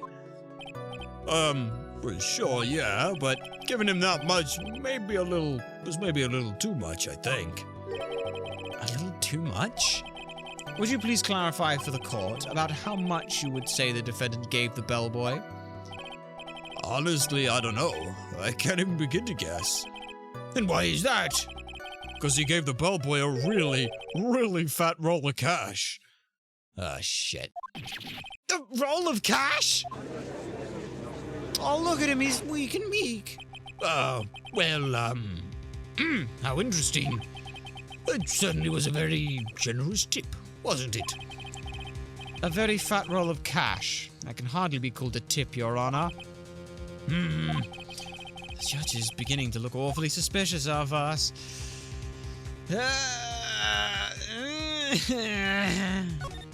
Let's just hold it. The defendant is a superstar. That kind of tip is typical flair for people like him. Yeah. Are you saying that all superstars are super spenders? If I could receive large rolls of cash by simply bringing people things on trays, then why on earth would I be standing around here prosecuting? He's got a point. I don't even get paid, let alone rolls of cash for all my hard work. So supposing that roll of cash was not a tip, then what was it? Payment, Your Honor. Payment? Isn't it obvious? For the murder of Mr. Juan Corrida. Then the bellboy the witness saw? Yes, he was the assassin. Hold your horses now, Mr. Edgeworth. You don't have any proof of this, do you? Have I ever been unprepared to support my claims, Your Honor? I have here the card Shelley DeKiller left at the scene of the crime. Shelley DeKiller? Here's the person of the police's special investigations team has been chasing for ages. I am certain that the person the witness saw was this very assassin, Shelley DeKiller. Really? What's wrong, Mr. Powers? No, nothing. Something just clicked in my head and I think I figured something out. Oh? Actually, I saw that bellboy again later on that night. What? Oh, when he saw us with Maya. Mr. Powers, please testify. Tell us about what you saw. Yes, sir. Right away, sir. The second time, huh? Well, this time it was in the hallway because I had to go to the bathroom. And that's when that bellboy I saw earlier came out of the room. Of course, when I say room, I mean Juan Corrida's room. Now that I think about it, that bellboy did seem kinda out of place. Yeah, so he had to be the assassin, I'm sure of it. I mean... Thank you very much. That is all we need for now. Huh? But I'm not done, there's still more.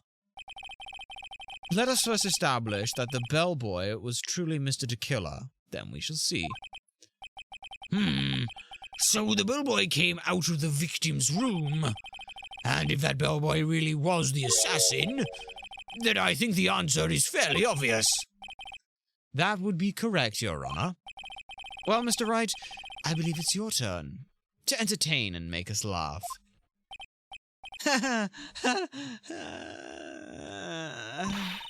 This is no laughing matter! Yeah, I know.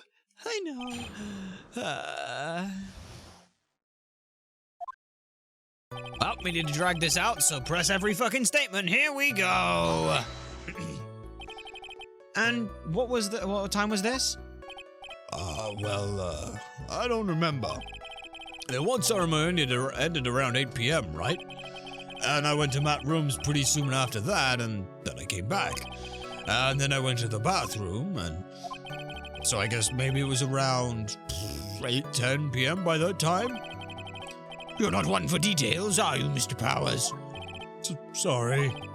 I thought I could maybe catch Matt and say my congrats. And that's when that bellboy I saw earlier came out of the room. And are you sure it was the same bellboy? Yeah. And how could you tell? All the bellboys wear the same uniform, after all. But, you see, well, he had stitches on his face. So I'm sure it was the same guy that I was talking with Matt. So which room did the bellboy come out of? Yeah. Okay, so he came out of he came out of Juan's room. What do you got there? The victim's room, huh? Yeah, the one with all the really pretty flowers and teddy bears. It was Juan's room, all right. Words cannot describe how screwed I am.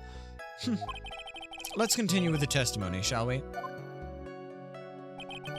Now that I think about it, that bellboy did seem kind of out of place. Why? So, what exactly was so, out of place about him? Right. Why the insipid grin? Maybe because I have no idea what damaging thing he's going to say next. The bellboy was empty-handed. Empty-handed? The bellboy was one of the room service people, right? But he wasn't pushing a cart, he wasn't holding a tray either. You'd call that a little strange too, wouldn't you? I have to agree that is a bit strange, Mr. Powers. But is it really that unusual for a bellboy to be empty-handed? What should I do? Maybe I should let it slide or try to pull a fast one. There is nothing strange nor unusual about an empty-handed bellboy. But there really, really is. There really, really isn't. Thank you, CM. We went with the slightly posher British. It sort of sits somewhere around here. Like, you can see he's, like, holding his nose like it's slightly down. Like, as he's doing. If you two school children are done, bellboys are for room service. There is no reason for them to be empty-handed ever. Your Honor, I ask that the witness's previous statement be supplanted with this new one. Edgeworth, are you going to do whatever you can to make the bellboy look suspicious? I see. Very well. This court recognizes and grants the prosecution's request. Mr. Powers, if you could amend your testimony, please. Yes, sir. It's really hard to not make Powers sound like the judge or like a cross between the judge and Gumshoe. Because, look at it, pal. It's like right down here, and it's really easy to get that gruffy bit in there. But, you know, I mean, I could stick it down here, but that's even worse and really hard to do. Yeah. I thought it was kind of strange for a bellboy to come out of a guest room empty-handed. Uh-huh. So you're saying that this is suspicious for him to be empty-handed? Oh, yeah, really suspicious. I mean, when I first saw that bellboy, he was holding a tray in his hand. And then there was that bottle of juice and wine glass on it. Juice? And what kind of juice was it? I'm pretty sure it was just tomato juice. If we could come up with some sort of reason as to why he would come out empty-handed, some sort of proof, then I think we could dodge the bullet on this one for now. Proof, huh? Sounds like another job for the court record. Oh! Oh, I get it. It seems odd that he'd come out of the room empty-handed. Yeah, well, take a look at the fucking crime scene, mate. Where's the crime scene? Where's the crime scene? Look. Oh, look at that. A tray with tomato juice and a bottle and a glass in the background. It's almost as if he left it in the room. Okay, gotcha. Whoopsie. You, give me that. Give me that. Where's the crime scene photo? Fuck you! I don't know a single person who likes tomato juice. Is ketchup tomato juice? I don't know, like, that was one of the things we've been meaning to ask. Like, there's ketchup, but there's also apparently now tomato juice. Aren't they the same? Are they the same thing or not? We're not sure. Because we didn't think you drank ketchup. We thought that was a condiment, so we've been a bit confused about that for a while. Mr. Powers? Yeah? You're easily influenced by other people's words, aren't you? As soon as you heard that the bellboy might have been the killer, you got caught up in believing it must be true. But isn't he really suspicious? He's got all those stitches, and So, a baseball has stitches? Are you saying all baseballs are suspicious because they have stitches? Well, there's also, I mean, what about him being empty-handed? I would like to ask the court to please take a look here. Well, this is, the crime scene? There is a wine glass sitting next to Mr. Corridor's body. The liquid inside this glass is tomato juice. And now, if you would look at what is on top of the table in the lower right corner here, anyone can clearly see that it was a tray with a bottle of tomato juice on it.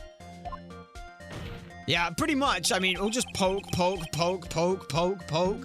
Feign a heart attack, poke. Seizure, poke. Call for a recess and a bathroom break, poke.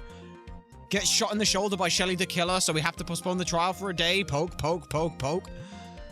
The bellboy had just brought this to Mr. Corridor's room. He left the tray in the room, which is why he was empty-handed when he left. But well, that would mean that the bellboy had seen and left a dead body in the room. Ah, but can you prove that Mr. Corridor was already dead at that time, Your Honor? Mr. Edgeworth, Yes? I blame you for leading me down this route. I'm terribly sorry. What is with him? Why is he laughing? Witness, isn't there one more thing you would like to share with us? Well, is there? The bellboy was empty-handed, or should I say, empty-handed? I recall you had something interesting to say about his hands. Oh, yeah. I almost forgot. Huh? What? Oh, that bellboy, he was wearing gloves. Gloves? Yeah, pitch black leather ones. All the other bellboys didn't wear gloves like that, right? Black leather gloves? Why didn't you mention them earlier? Sorry, it slipped my mind. Boy, this doesn't make the bellboy look... Boy, this does make that bellboy look really suspicious, doesn't it? Alright, gotta focus. I can't get lax here. Lax. Laxatives! I need to spike the judge's drinks. Judge, have this glass of water, or tomato juice, or orange juice, or lemon juice. What do you prefer? Let me know. So what if he had gloves? A lot of bellboys wear gloves. Come on, Mr. Wright, but that bellboy was wearing black leather ones. So, a football is made of leather? Are you saying all footballs are suspicious because they're made of leather? But that man, he received a large roll of cash from the defendant, and then he was seen leaving the crime scene wearing black leather gloves. I don't think that even someone like myself can believe he was just another bellboy. It seems that we have finally come to an understanding. Now then, witness, please continue with the rest of your testimony. The rest? Oh, yes, please do tell us more. Okay. Oh, great, he's got fucking more! No, this is good, we need more, yes, give us more. After leaving Juan's room, the bellboy went and knocked on Matt's door just like that. He gave something to the person inside the room, and the old guy just left without even going into the room. After that, I went to the bathroom and then back to my seat. So the bellboy, after leaving the crime scene, next went to the defendant's room? Yeah, I kinda saw all of that by accident. Some accident? I'd say you saw too much. And all of it was suspicious to high heavens. I think it's safe to say that we can no longer consider this bellboy to be normal. Now then, let's get started, shall we, Mr. Wright? Your cross-examination, please. Yes, Your Honor, yes. The second meeting. How we doing? So... You just, again, press everything. We've got to make this last as long as possible. Is that what you saw while you were busy spying? Excuse me? I may be a poor underpaid action star, but even I wouldn't stoop to spying. Well, I think the point is, where did you watch all of this from, Mr. Powers? Oh, well, from the door to the bathroom with my left eye in a sort of sneaky, spy-like way. I knew he was spying. Please, does it really matter if he was doing it over or underhandedly? What did the bellboy do next? That's all I care about. But he gave something to the person inside the room. Who was the person inside the room? What did he give us? I said hold it! Okay. That's better. What kind of statement is that? Please elaborate and give us a few more details. Okay. I should probably ask him only one question at a time. Ask about the person inside, ask about that something. I want to know about that something first. He gave something to this person. Yeah. And what was this something? If I remembered what it was, I wouldn't be calling it something, would I? Well, this implies that something was removed from the scene of the crime. Are you sure you really can't remember, Mr. Powers? I think it was something kind of small. This is an incredibly crucial piece of information. Please, try to remember what it was.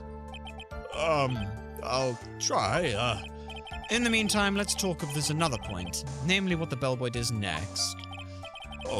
So after he gave the person inside the thing, Hey, wait, no, hang on. Ah. And the old guy just left. He gave us something. Let's press this again and look at the other one then. Okay, I hold it. There we go. That's better. Ooh, deja vu. Ask about the person inside. So, who took this something the bellboy handed? actually, I don't know.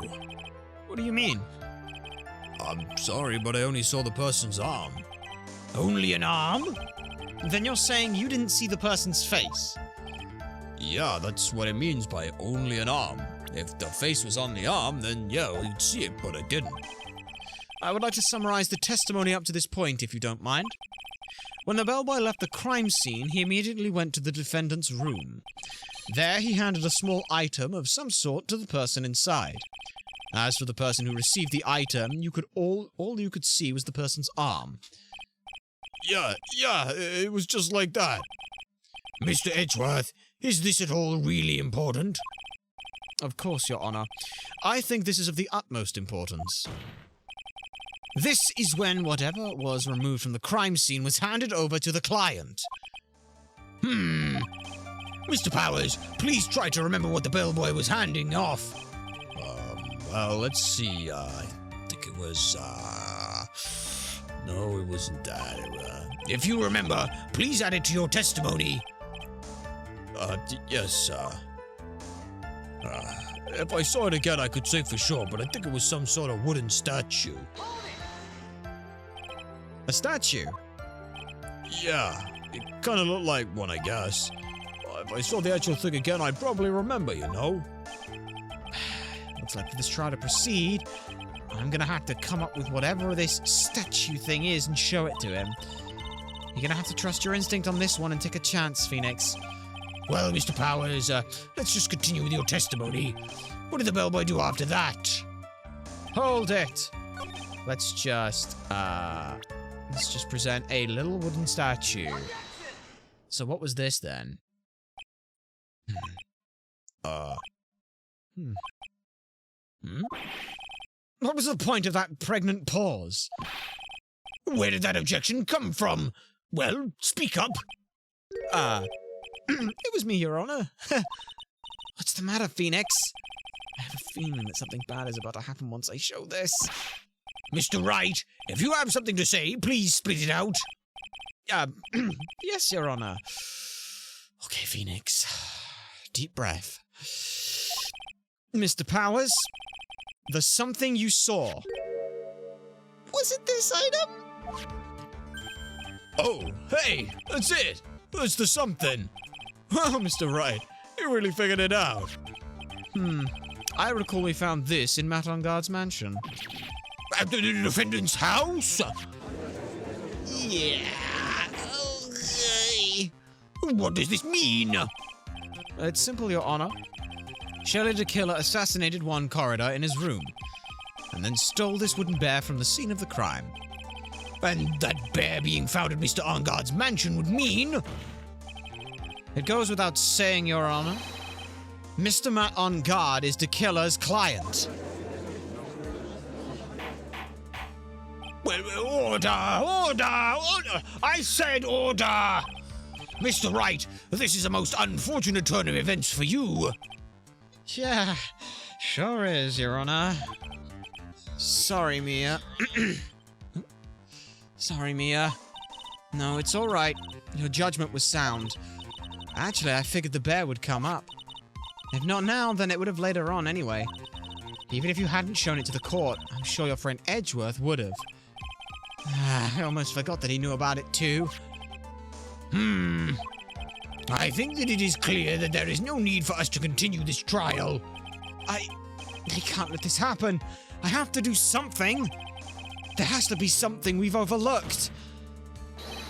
Your Honor, a minute, please. Yes, Mr. Wright?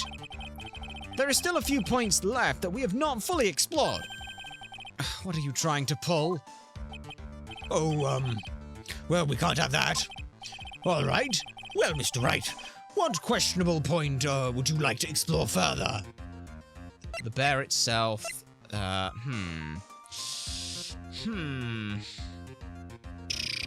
Let's try the person who received the bear. Who received the bear? There was one thing Mr. Power's testimony that is very unclear, and that is the identity of who the person is who received the bear. He gave something to the person inside the room. I'm sorry, but I only saw the person's arm. Wait, no, hang on, here's the thing. If it was the Nickel Samurai, if Matt on Guard was in the Nickel Samurai costume, he would have said that he saw the Nickel Samurai costume. It's very distinct. But instead he said he saw the person's arm.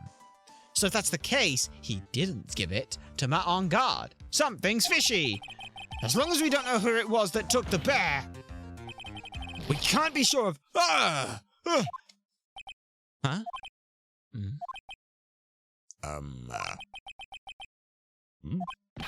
What is it, Mr. Powers? If you're going to scream like that, you better at least give us a good reason why. Sorry. Actually, I remembered. I remember who took that bear. What? Really? I mean, I only saw his arm, but the arm... It was the Nickel Samurai's arm. I swear, oh, for fuck's sake, I just said... You've got to be kidding! Are you sure of that, Mr. Powers? Yeah, I'm sure it was the Nickel Samurai. Shit. Order! Order! It looks like you've dug your own grave. Yet again. How many times is that today? Oh, I've lost count. So the person who took in this little bear was the Nickel Samurai. And as we all know, Matt on Guard is the Nickel Samurai. Shit. Thanks to the defense, we've made that all clearer. What am I supposed to do now, Mia? Help! You don't have time to act lost. You've got to find another angle to attack this from. Hurry! Now I will bring this cross-examination to a... Your Honor. Again, Mr. Wright? We've already removed any and all questionable areas of this testimony. It's about time you were removed from this court, Mr. Wright. I've got to find something. Even one more little point will do. There are still questions left unanswered. What are you trying to pull again? Oh, well, we can't have that. All right, then. What questionable would you like to explore further? The bear itself. Why would he need the bear? I think it's fairly obvious that the bear itself is very questionable. The bear, Mr. Wright? This was found at Mr. On Guard's mansion. However, Mr. On Guard was arrested at the hotel that night. 127, yes, by all means, let us... where do we put that? I love interrupting singers. Your Honor, please, I have an interesting fact of the day for you. Oh, hang on, where do we go? What's the, you got the day's date, Your Honor? Yes, sorry, yeah, March, 27th, no, 23rd, sorry. Sorry, silly me, not knowing the date. Here it is. Oh, let me just get my reading glasses. It is impossible to get lost in a labyrinth. Unlike mazes, labyrinths have only one possible route, and that is the distinction between a maze and a labyrinth. So there you go. That is the difference between a maze and a labyrinth. So now when you're trying to describe things, you know the correct one to use. Very important distinction.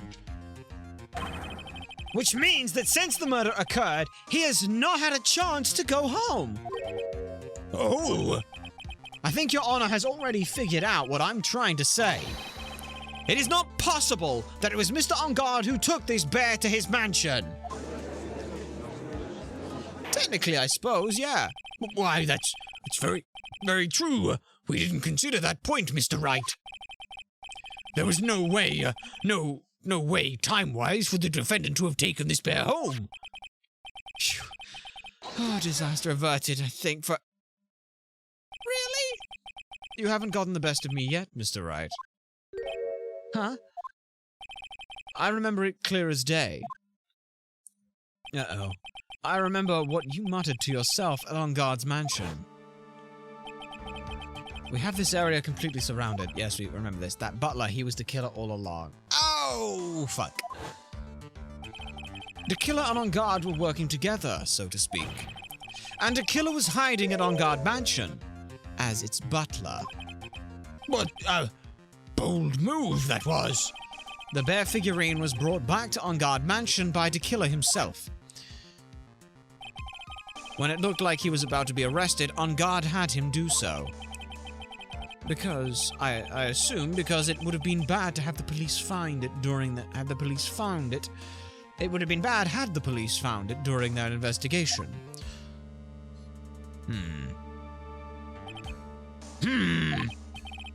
Well, Mr. Wright, you've been quiet for a while now. This is too much. Isn't there anything I can attack at all? I think we've all heard enough. We now know why this bear figurine was at the defendant's mansion, as well as to who it was that received the bear from the assassin in his room. Everything has become very clear. The client who hired the assassin to commit the murder was Mr. Matt On Guard. I see no reason for this trial to continue, therefore I will now hand down my verdict. Thank you, Your Honor, for your understanding. You see, Mr. Wright? You could not win against the truth, could you? I knew it would turn out this way. After all, Edgeworth has stated... everything Edgeworth has stated is the truth. Any last objections, Mr. Wright? Well, do I? What should I do? I have to raise an objection. I have to raise an objection. Like, the only thing we've got is who was in the Nickel Samurai costume. There's only one way for me to drag this trial out. The only thing I have left is one dirty trick. Your Honor, right now we have these two reasons to believe that my client is the assassin's client.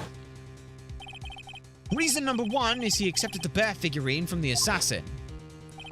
Reason number two, that very same figurine was found at On Guard Mansion.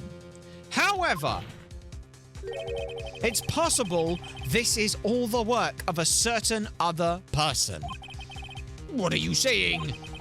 What I am saying is, it's possible a different person is the killer's real client.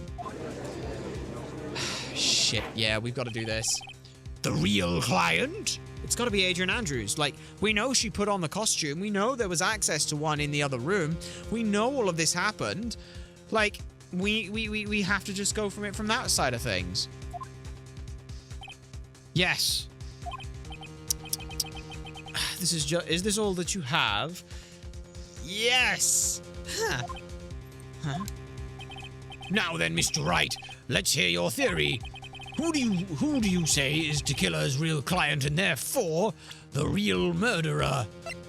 I'm really sorry, Andrews. I'm really sorry. There's a possibility. Adrian Andrews? Yes. We already know that she tried to frame Matt On Guard for the crime by wearing a spare Nickel Samurai costume. Then the Nickel Samurai's arm I saw. That could have very well been Miss Andrews. But what about Mr. On Guard?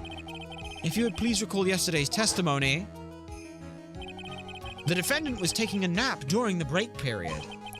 Well, that's right. Then, finding this figurine at Mr. On Guard's mansion, it was a well-laid trap set by Miss Andrews. Yeah, we know it's not the case, but we have to go for it. Mr. Edgeworth, what is your opinion on this?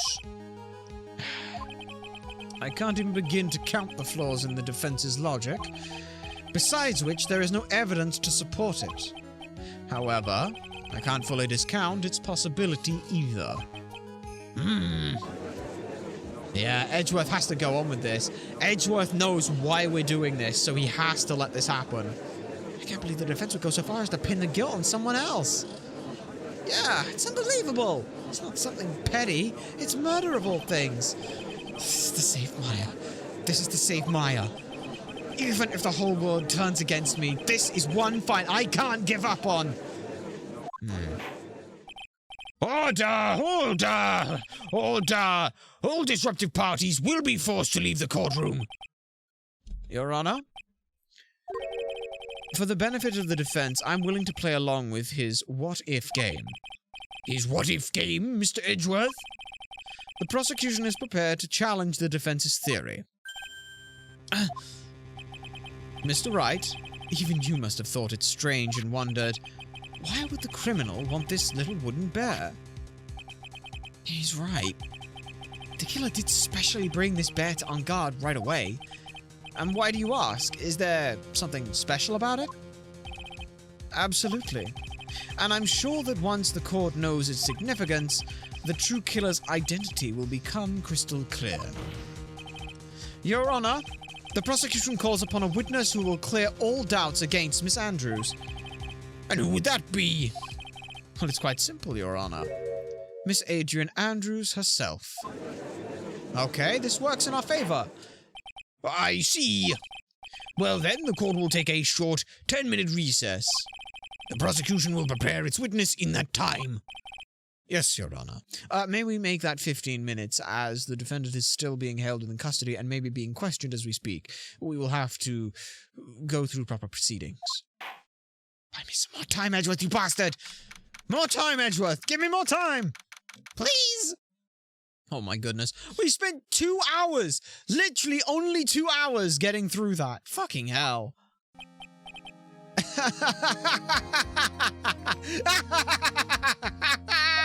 Oh, I knew it was a good idea to hold her hostage. Don't you agree, Mr. Lawyer? But I never thought in your desperation you'd try to pin the guilt on Adrian.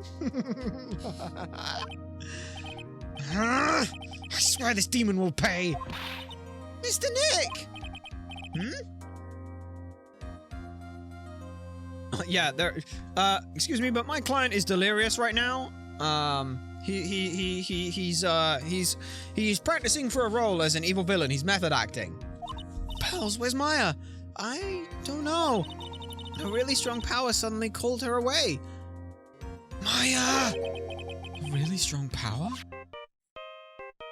Come on, Gumshoe, what have you got for me? What have you got for me? What have you got for me? Oh, Mr. Nick, your phone is... It's from Gumshoe.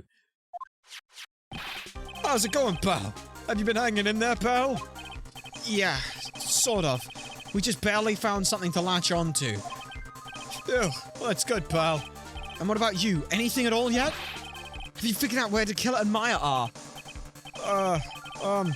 We still don't have any leads, but, What? We don't have any more time! If we had just one, even a single clue would be really helpful. I was only able to come this far because I kept thinking to myself that I've got to keep the trial going until Maya's been rescued. But have I just run out of luck this time? It's all our hope for naught. A tent. Huh? A tent? I could see a circus tent. Yes! Mia! It looked like Maya was unconscious until just a few moments ago. As soon as she woke up, she called for me. So where's Maya? So that was Maya that called you away? She's locked in a dusty little room right now. But I could see a circus tent outside the window about 300 feet away. Gumshoe! Is there any circus in town right now?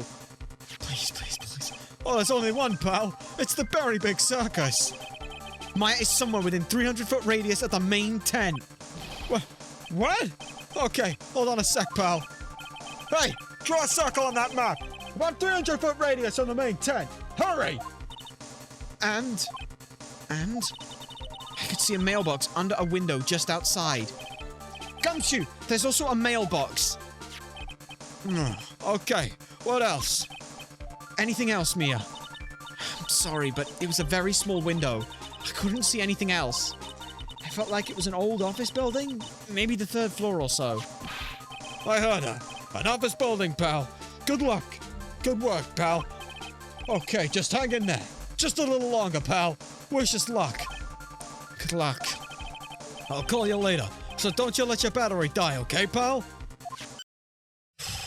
Okay. Maya's not hurt, right? She's in pretty bad state, Phoenix. She's being starved. Okay, well, 2 days is... 2 days is not great, let's be honest here. But she did have the massive meal beforehand, so she'd probably last a little longer. Biggest issue is water right now. Gumshoe, please hurry. Looks like we're out of time. Are you alright, Phoenix? No, I'm not fucking alright! It's only a matter of time before Maya's rescued. I can do this. I just have to make this trial last a little longer. March 23rd. Okay. Let's get back to it then. Court will now reconvene. The killer, the man who murdered the victim, handed this to his client. Yeah, he can't let her die. From this, one obvious question arises: why this particular item? I believe the answer to that question will provide us the name of the real culprit. Now then, the prosecution calls the defendant's manager, Adrian Andrews, to the stand. Alright, what do we got then? Currently, the witness is accused of tampering and obstruction of justice. However, you have been called to the witness stand today to ascertain who exactly is guilty of murder. I understand. Very good. Now, have you ever seen this bear before, Miss Andrews? Of course I have. You have seen it before? That's right. It was only natural that the witness has. Miss Andrews, could you please enlighten the court to this bear's secrets? All right. Why? Why does she... How does she... Oh boy, this is not going to go well. Hopefully it will, though. Actually, this is an elaborate puzzle. If you know the correct order, it can be taken apart one piece at a time. At its center is a small cavity with just enough room to store a small item. Because of its complexity, if you don't know the order, you can't open the bear. You really can't tell that it's a small jewelry box just by looking at it. A puzzle, you say? So this figurine, it's a container of sorts, is it? Yes. Looks can be deceiving, wouldn't you agree? Yes, this is superb craftsmanship. Oh, yes, I nearly forgot. You may begin your cross-examination, Mr. Wright. Looks like there really was something in that bear after all. Okay, so, how do you know this? How do you know this? How do you know it? It's an elaborate puzzle. How do you know this? A puzzle? That's right. But it looks like an ordinary figurine. True enough. To people who don't know, I'm sure they would never guess that this was a puzzle. So what kind of puzzle is that exactly? If you know the correct order, it can be taken apart, one piece at a time. Okay, and how do you do that? So you can take it apart, and how would one go about doing that? Well, you first turn its tail to the right and then push it in. Oh yes, I see. After that, the arms and legs are free to move and can be removed. Ooh, this is most interesting indeed. Court is adjourned for a 25-minute recess. I need to speak with Miss Adrian Andrews in private. A boy and his new toy. It's like he's 5 all over again. And then I'm gonna just give it a wiggle and... Oh, don't mind me. Go ahead and carry on. I think he's lost it. So what do you find after taking the puzzle apart? What if I just, hang on a minute, just think, no, that doesn't come out. Can I see? Second, I can see in there. Miss Andrews, what's the next step? I'm in the middle of testimony. No worries then, don't mind me, it's all good. And how do you know about all of this? I knew because I was the one who bought it. Huh? It was a souvenir from when a friend and I went to Switzerland. Does anyone have a sledgehammer I can borrow, or a screwdriver? Perhaps a hint coin or two might help, but I've used them all already, damn it. Then this was a present from you? That's right. It was a puzzle in the shape of a bear, so I thought it would be perfect for Juan. So it was a present from Miss Andrews. Witness, let's continue with your testimony. Because of its complexity, if you don't know the order, you can't open the bear. Oh, no, hang on, we don't know anything about this figurine, so we should try and figure out more for now. Yeah, I'll keep pressing up for more information if we want to do that. Actually, it's an elaborate puzzle. If you know the correct order, it can be taken apart.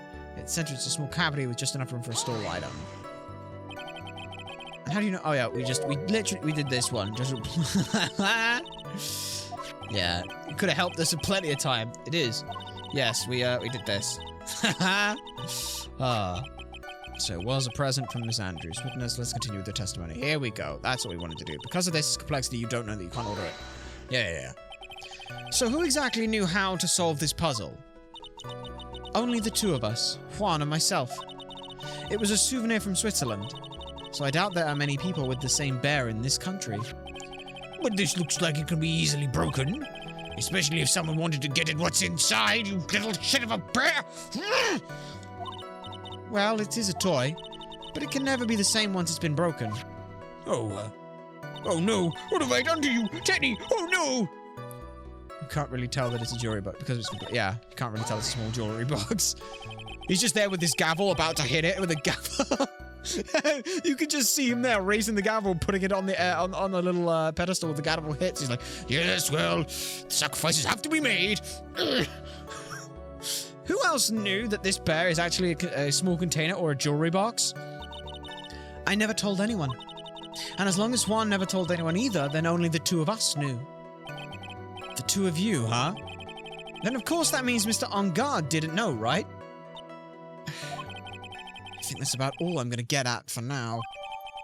Wait, this works in our favor, though. If only you two know about it, only you two would know if it's important. There is no way Matt On Guard could know of its importance. Or if there was anything in it or anything at all. That doesn't make any sense. Well, Mr. Wright, I think even you have come to realize... that there is one very important fact we have uncovered. And that is this. This bear is actually a jewelry box. Ah, yes, there we go. No, wait, no, shit. Oh, fuck. Now that we have agreed to this point, there is only one logical question that can come next, and that is this. What is inside this box? Give me a minute, Mr. Edgeworth. I'm trying to just... Oh, no, I think I pulled something. Ow. What's inside? That's right. That is what we're going to find out next. Witness? Yes? You're the only one who can open this. Please.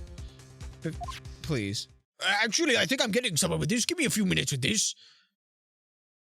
There's a painful silence hanging over the courtroom.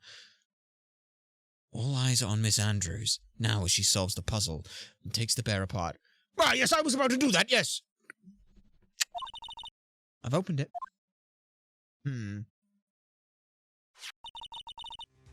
Is this what you wanted? What is that? It looks like a note. I don't think we need to guess at what that is, do we, Mr. Wright? Shit, he did.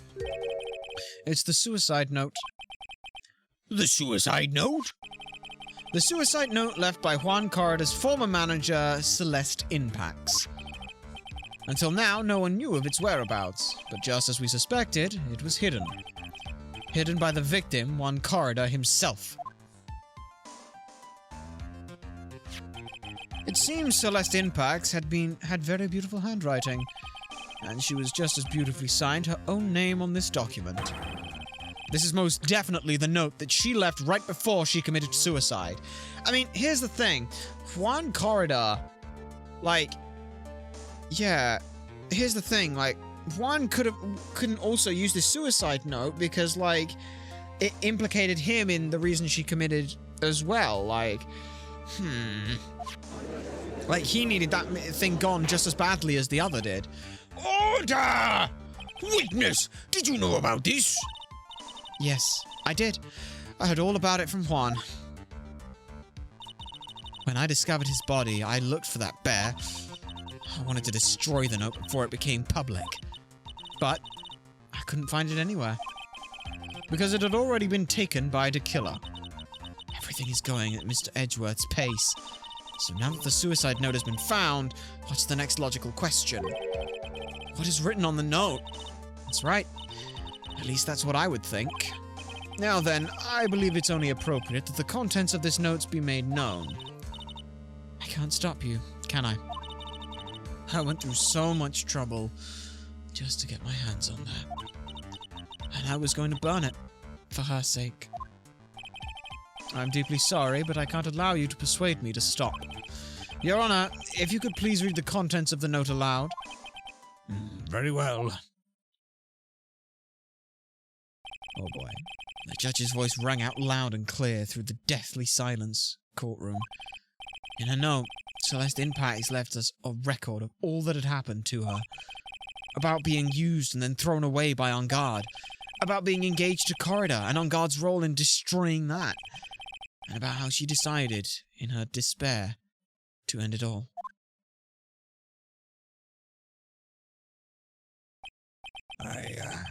And that's all Miss Impax had to say. There is one thing I would like to say here. The prosecution has no interest in slandering Mr. On Guard. Then, what? Our intention, Your Honor, is to establish a motive for murder. Isn't that correct, witness? Yes. On the night of the murder, Juan was going to make the contents of that note public. After the post-ceremony show, he was going to hold a press conference. My word! Matt On Guard values, above all else, his refreshing like a spring breeze image. Which is why he had to stop this note from being made public. At any cost. Well, okay, I guess we have that now. Hooray! That's bad, isn't it? That's bad. Oh, that's very bad, isn't it? Fuck.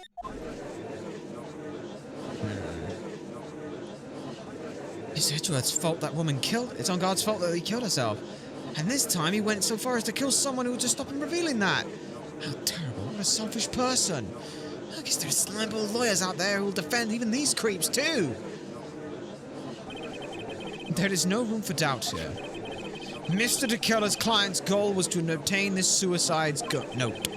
And the only person who needed this note that badly is the defendant. But let's not forget that the bear was inside, that the bear with the note inside was found at the defendant's house. It seems we have come to the truth at last. The defendant's motives are entirely selfish. He deserves no sympathy from anyone. How am I supposed to escape from this one? No, that is a clever lie from Adrian Andrews. She wanted that note just as badly, and she hated the fact that Juan Corridor was going to reveal the secrets. She didn't know whether or not he would have also had the note memorized or made copies of it, so she had to kill him and get a hold of that note to burn it herself. She then realized that Matt On Guard could also go to jail, and instead of burning the note and making herself look and getting over the thing, she could kill two birds with one stone. Yeah? Why the hesitation, Phoenix?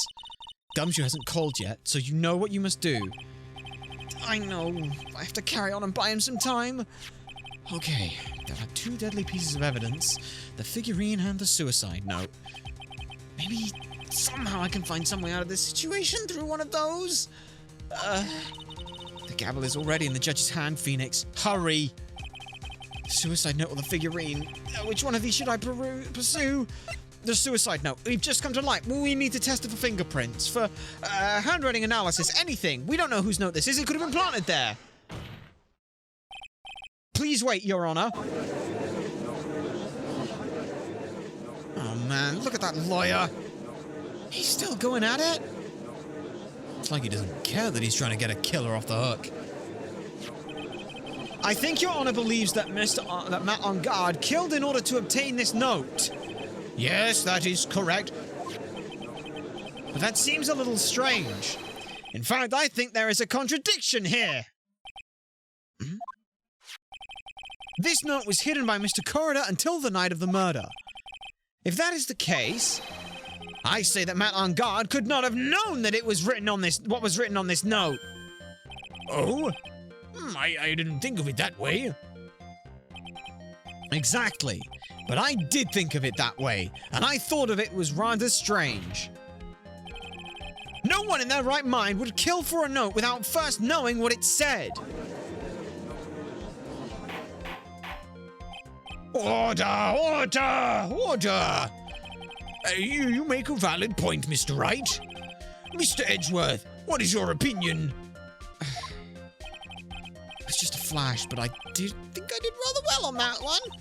Unfortunately, I think he believes differently. I believe a show of appreciation is in order. Huh?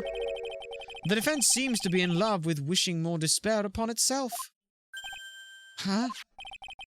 I would like to direct the court's attention to this. What is that? It is a very small video camera, Your Honor. This type of camera is commonly used as a means of spying. Spying? What the? I thought the spy camera was in my possession. Madame Guard and the victim both thought of each other as their biggest rival.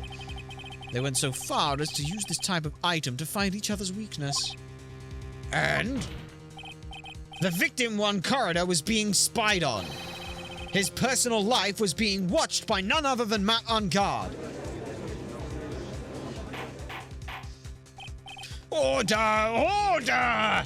Mr. Wright. Yes, Your Honor? You don't tell me you knew about your client's spying activities. Well, sort of.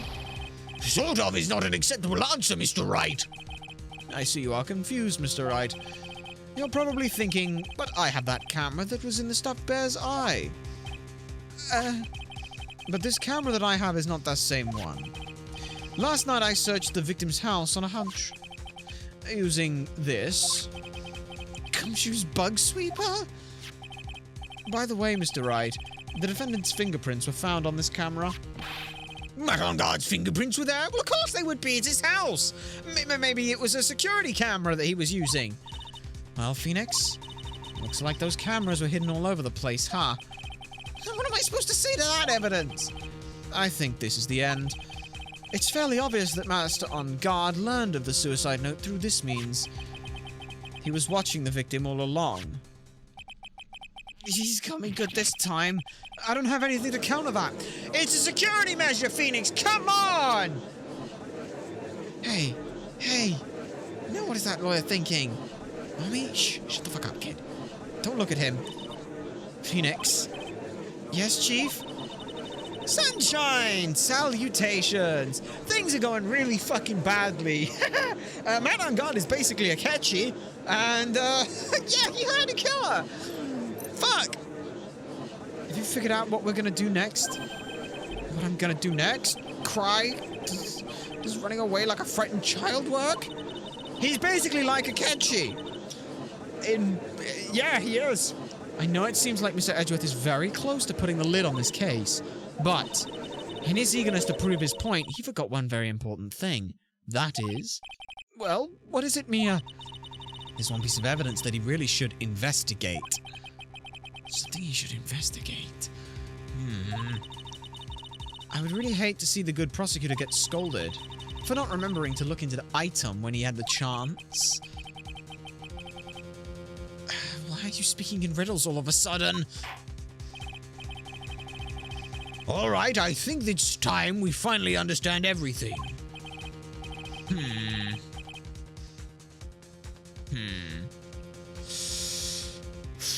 Well, Mr. Wright, you don't have any further objections, do you? What is this single piece of evidence that Mia is talking about? Can I figure out what this still needs to be looked at, or should I let it go? We have to present evidence here, and it's got to be that fucking suicide note, surely. I have an objection, Your Honor.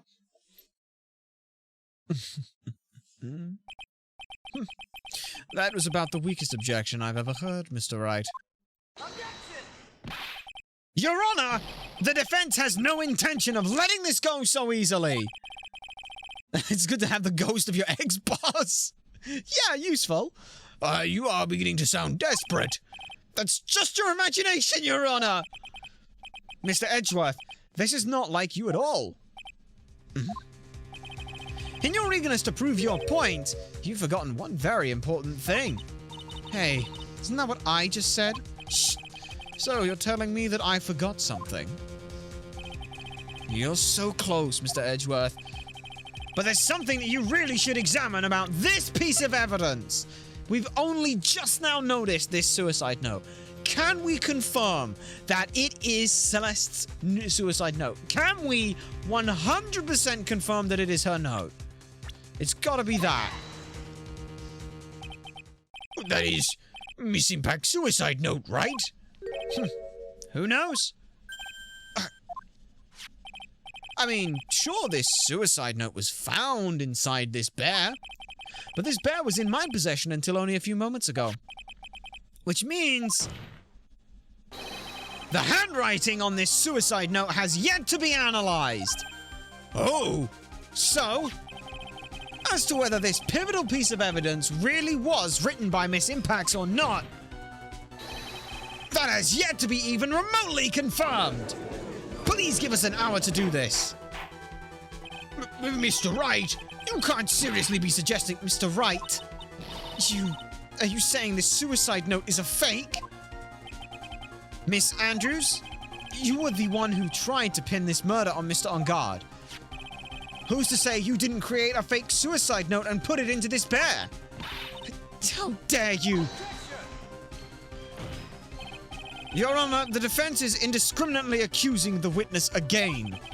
There is no evidence linking the witness to the suicide note whatsoever. Yeah, but if this is a fake, then the witness is the only person who could have made it. What? Recall the witness's testimony concerning this figurine. The only person other than the victim who could solve this puzzle is the witness herself. Miss Andrews, you wrote this note, didn't you? You wrote it so that you could use it to frame Matt On Guard. I did no such thing. Right. If you are going to pronounce this suicide note a fake, then show this court some evidence to support your theory. Mr. Edgeworth, you were the one who presented this scrap of paper as evidence. That means the burden of proof lies with you, the prosecution. that's enough. Mr. Edgeworth, can you confirm the handwriting on this suicide note? It is as the defense stated. The handwriting has yet to be analyzed. Then if that is the case, it seems that yet again we will have reached a point where a verdict is impossible. That's impossible! This isn't good, Phoenix. The judge is going to carry this trial over one more day. I don't think mine will physically be able to make it another day. I didn't want to have to do this, but I don't have a choice. I request that both the prosecution and the defense further investigate. Handwriting analysis, my butt. It's just more lawyer trying to buy more time. Oh, God is guilty. Look, an idiot can tell you. I think we've reached the end of the line. Gosh, shit.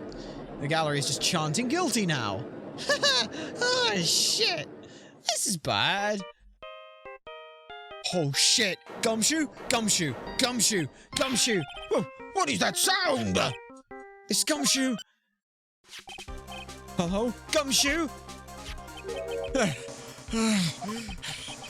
is with him? And what's with that sigh? Where's Maya? What happened to the killer? He got away. What? I'm sorry, pal. I really am. I don't know what to say besides sorry. I wish there was some way to make it up to you. I really do. Anyway, what's going on? Oh, we found his hideout, pal. But the two of them are already gone. This is terrible. I'm gonna keep looking for them, pal. Don't you worry. I just need a little more time. But... Don't tell me we don't have any more. Listen to this. Do you hear that? They're calling for his head. Mr. Wright, I can't. For us to come this far and... Oh! What is it? Let me talk to Mr. Edgeworth. They can't do that. Mr. Wright, would you please get a hold of yourself? Yes, Your Honor. I am about to end today's proceedings. You may take your phone calls after. Hold on, Your Honor. Edgeworth, catch! Just throw his phone across the room. Mr. Edgeworth? No, it clatters on the wall before him. Please, you gotta buy us some more time, sir.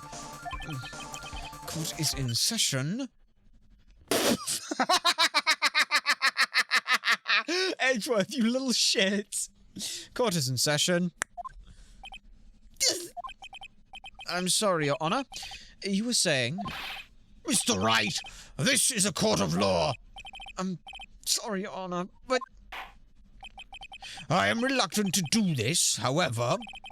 It appears that I have no choice but to suspend proceedings until tomorrow. This time there really isn't... There really can't do anything. Court is adjourned for the day. Shit! Oh, thank you, the fucking Edgeworth. Please wait, Your Honor. Edgeworth? What is it, Mr. Edgeworth? I humbly request another 30 minutes of Your Honor's time. For what purpose? Or we can perform the necessary tests on this piece of evidence in that time. But can you really obtain your results in 30 minutes? I believe we can, Your Honor. But wouldn't it be better if we adjourned for today and then reconvene tomorrow? 30 minutes. Please, Your Honor. That's all I am asking for. And then we can bring this trial to a close today, as is requested by the gallery. Please, Your Honor. Very well. Yes! At the prosecution's request, this court will take a 30-minute recess. But be advised that I will not allow another recess today. I'm not sure if this is helping or hurting us. The court will now take its final recess for the day. Oh boy! Oh boy! Oh boy, everything's going fine. Everything's going well.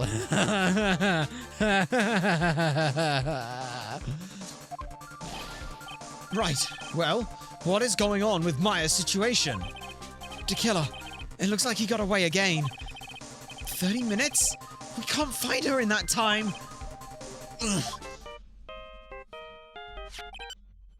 Yeah? Report. Is that Mr. Edgeworth? We don't have time, just spit it out. Right. It looks like we just missed him, sir.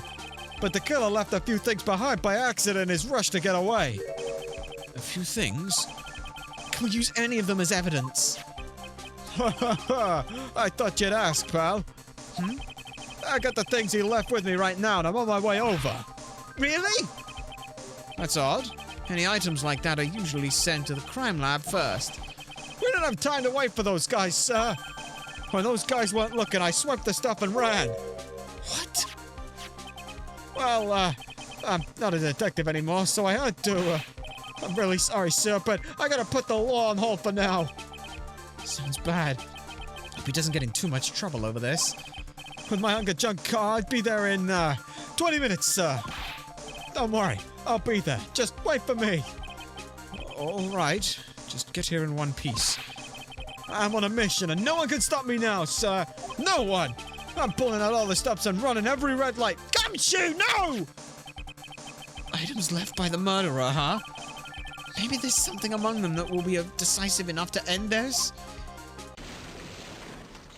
Oh, fuck. What the fuck just happened? What the fuck was that? The fuck was that? Hey, what's wrong? Detective Gumshoe? Answer me! No one can stop me. Fuck. Well, shit. Did Gumshoe just fucking run a red light and die? He's probably not dead, but holy fuck! What happened? It sounded like he had an accident. I'm guessing his cell phone broke as well. What was he thinking? We've got to hurry and call for help. But we have no idea where he is. His cell phone is broken and he wasn't driving a patrol car, so no radio. I know one person who knows exactly where he is. I know one person who knows where he is. Also, if we don't get those items before they do, the police will take possession of them. No, we can't let that happen. I know one person who has a fucking tracking device on his scruffy detective. Well, if there is a way we can find out where he is, then we stand a chance. Why did Gumshoe have to get into an accident now? Is there any way to find out exactly where he is at the moment? There is a way. There is one way. That's right, there's a way. What? How? I'm sure we can find out where Detective Gumshoe is, though. Through this. Francisca, please. Tell me, do we have it in evidence or not? No. Francisca. Why are you bringing up Francisca at a time like... Oh, I see. I'll try to get in contact with her. The chances are slim, but she's all we have. Francisca.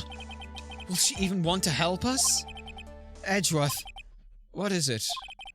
I don't have any right to judge anyone ever again. I know my client is guilty. But what I'm doing now... I'm pinning the guilt onto someone totally innocent and using the evidence to do so. It might be my turn to say, Defense Attorney Phoenix Wright chooses death. Right? It doesn't suit someone like you to cry unless useless tears. Whether you did your job well or not, that can only be seen after the verdict has been decided. The verdict? Is Prosecutor Edgeworth here? Yes, bailiff. There's a phone call for you, sir. They said it was extremely urgent. They're probably finished with the handwriting analysis. I have to go take this call. In the meantime, think hard about what you must do. Shit, what the fuck do I do? Okay. Well, we need to get Matt acquitted and guilty at the same time. I don't fucking know. What the fuck are we supposed to do? Oh, we need to somehow get in contact with the killer and tell him, like, hey, he's being blackmailed. That might fucking work. Hey, you know how there's your client? Do you know how they don't trust you and were planning to blackmail you? Yeah. Could you let mine go now? Like, maybe that's like the only fucking thing we can do. Court will now reconvene. I assume both sides are ready. Yes, Your Honor. Yes, Your Honor. I can understand the defense acting like this. However, why do you also seem distraught, Mr. Edgeworth? That is... It's nothing, Your Honor. What's wrong with Edgeworth? Looks like something unexpected just happened to him. Now then, Mr. Edgeworth, if you could please tell the court the results of the handwriting analysis on Miss Impact's suicide note. Yes, Your Honor. Unfortunately, we have discovered that this suicide note is a forgery. What? What do you mean, Mr. Edgeworth? This note was not written by Miss Impax herself. It is a fake. The paper itself is not old enough. Order! Order! Order! Mr. Edgeworth, would you care to explain what is going on? If this was not written by Miss Impax, then who wrote it? We would need more time to do a detailed analysis, however. It appears that the handwriting matches that of the victim, Mr. Juan Corridor. Mr. Corridor? Well. Looks like Miss Impax never left the suicide note after all. She never wrote anything about on guard. However, Your Honor, even though the suicide note is indeed a fake, Mr. On Guard could not have known that, and so that fact remains unchanged. Acting under the assumption that it was real, he had plotted to possess it. That does sound very plausible. This theory that On Guard had no idea there was a suicide note was fake. Something seems a little wrong with it.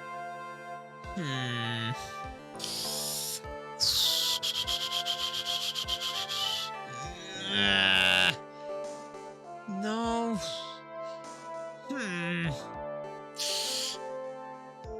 I mean, surely he would know that, wouldn't he? Because he was spying. That was the whole thing. That's why, like, here's the thing. Edgeworth has changed his tune. Edgeworth said, oh, he knew about the note and everything because he'd been spying on him. But if that was the case, surely him spying on him would know that it's a forgery? Yeah. The defense believes that the theory the prosecution has stated contradicts testimony. If everything the prosecution has proven up to this point is true, then it's impossible for Mr. On Guard to not have known it was fake. Because of the spy camera. What is this little item called again? It's a video camera, Your Honor. Well, a very small one, but... Oh, that's right, it's a camera. Ah, you kids and your fancy toys nowadays. Mr. Edgeworth, earlier you claimed that Mr. On Guard knew the existence of this note because he was spying on the victim. Isn't that right? If that were true, then this means Mr. On Guard would have known that the victim had forged the note. So then the defendant knew this suicide note was a fake. And if that's true, then the situation has suddenly changed in a very dramatic way. Exactly, Your Honor. The prosecution's theory as to why what Mr. On Guard's motive for murder was, has suddenly disappeared into thin air. But, Your Honor, it's not as if Mr. On Guard monitored Mr. Corridor 24 hours a day. Perhaps the victim wrote the note in a place Mr. On Guard didn't know of. Well, right back at you, Mr. Edgeworth. Why don't you show us some proof that the victim made the forgery in an unknown place? Yeah. Order, order, order! Mr. Edgeworth, it looks like this time it is you who has dug his own grave. As I figured. Huh? As you figured? As I figured. It came down to this after all. Mr. Edgeworth, you're not making any sense. When I heard the results of the handwriting analysis, I thought this might happen. The question is, what next? What next? If the prosecution can't prove Mr. On Guard's motive through evidence, then we must prove it from another angle. Well, I agree with you there. Your Honor, the prosecution would like to call a witness to the stand at this time. Oh? Well, that's fine. However, this witness is a little unusual. Edgeworth stuttering? That's not like him at all. Is he bringing old word? Is he bringing her back? Who's he bringing? Unusual? Well, what sort of witness is this person, Mr. Edgeworth? This witness is one who is perfectly fit to answer once and for all the question of who is it that hired Shelley the Killer to commit murder? That's impossible! No such person exists who can answer that question with such certainty! Yes, Mr. Edgeworth. Who is this witness? It's... Yes, go on. Who is it? It's the Killer, isn't it? The man himself. Mr. Shelley the Killer. Oh, Mr. the Killer. Well, yes, I mean... Wait a minute. Wait! Shelley the Killer? Oh, shit. Okay, so this is gonna go well. Okay, yeah. No, let's just put him on the... You mean the killer? I mean, the assassin? Yes, Your Honor. He's coming here to the witness stand? Well, yes, in a manner of speaking. I recognize that this is a very unusual circumstance, so I ask for your permission. Well, Mr. Wright? Yes? Is that all right with you? Do I have a choice here? I can't really do much else to drag this trial out. The defense has no objections, Your Honor. I wonder if it really is all right to do this. Very well, then. The prosecution calls its witness to the stand. Edgeworth, is there no other way left to us? Now then, witness. Your name and your, occupation, please. Yeah, as we figured. Very good, sir. My name is Shelley the Killer, and I am a professional assassin. I say, what is going on here? Your Honor? How can you remain so calm? And what is the meaning of this two-way radio? Actually, Your Honor, it was delivered to me just now, and it came with a condition. As long as we do not trace its source, Mr. the Killer will testify to this court. So this must be what that urgent phone call he got was about? Oh no, well, this will not do. I cannot allow this in my court. First of all, we cannot even be for sure that this really is Mr. the Killer himself. Witness, please present some sort of proof that you are, in fact, Shelley the Killer. I understand. Please wait a second. I'm so hungry. Maya! Maya! A voice? Mr. Wright, can you confirm anything from this? The defense has no objections to this person. We are satisfied that this man is indeed Shelley the Killer. It looks like we have run into yet another unexpected turn of events. Well, it doesn't seem like we have too many choices under the circumstances, so... Now then, witness, there is one thing I would like to confirm before we speak of anything else. And what would that be?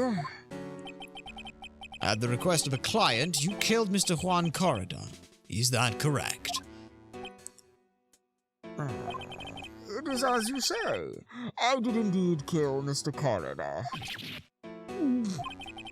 Now that we have answered that, let's move on to the name of your client. Very well. This is all just a bad dream. Yes, that's it. A bad dream. Shelley the Killer. What is he going to say? Yeah, what are you gonna say, buddy? What are you gonna say, buddy? Is it gonna be something useful for us about your client? Cause, yeah, that'd be great if it was. I don't think it's gonna be though, is it?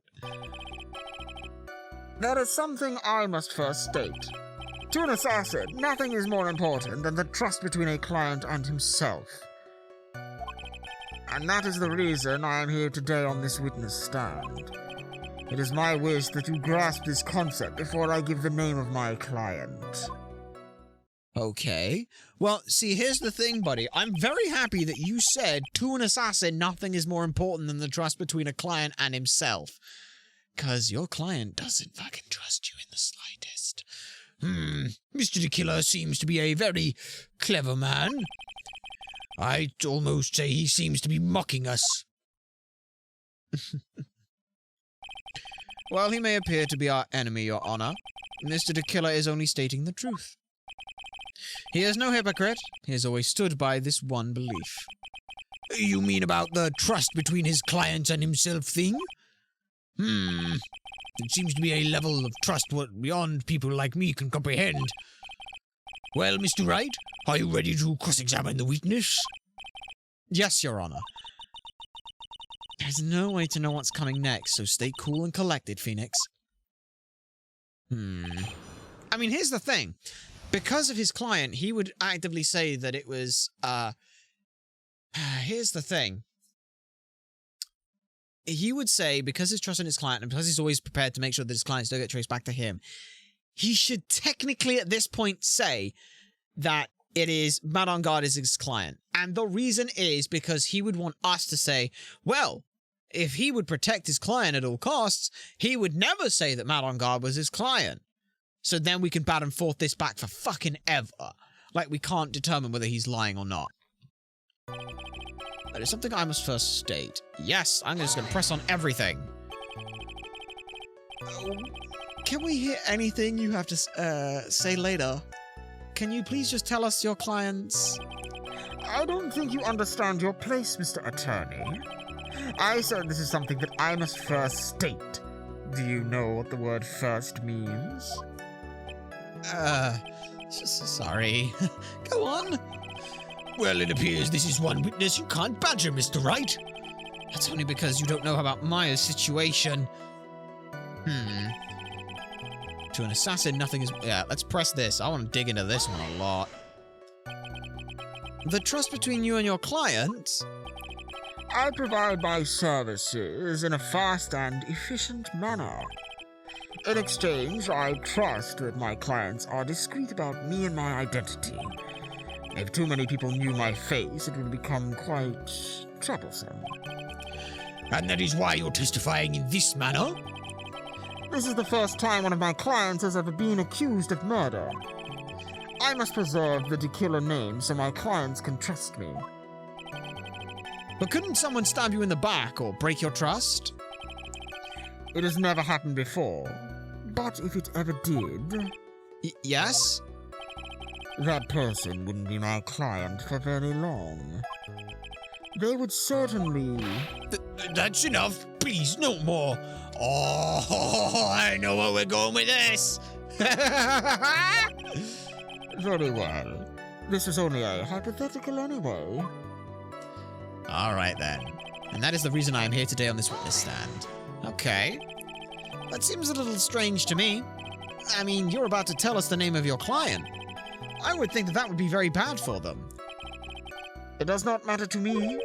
This client has already broken the rules and acted outside of their prescribed role. Their role? This person tried to implicate another of the crimes in order to save themselves. And this is a trespass that cannot be forgiven. You, who gave you the right to be so high and mighty? To the gentleman who spoke just now, excuse me, but would you care to die? No, I didn't say anything. The judge has better watch himself. Sheesh, okay.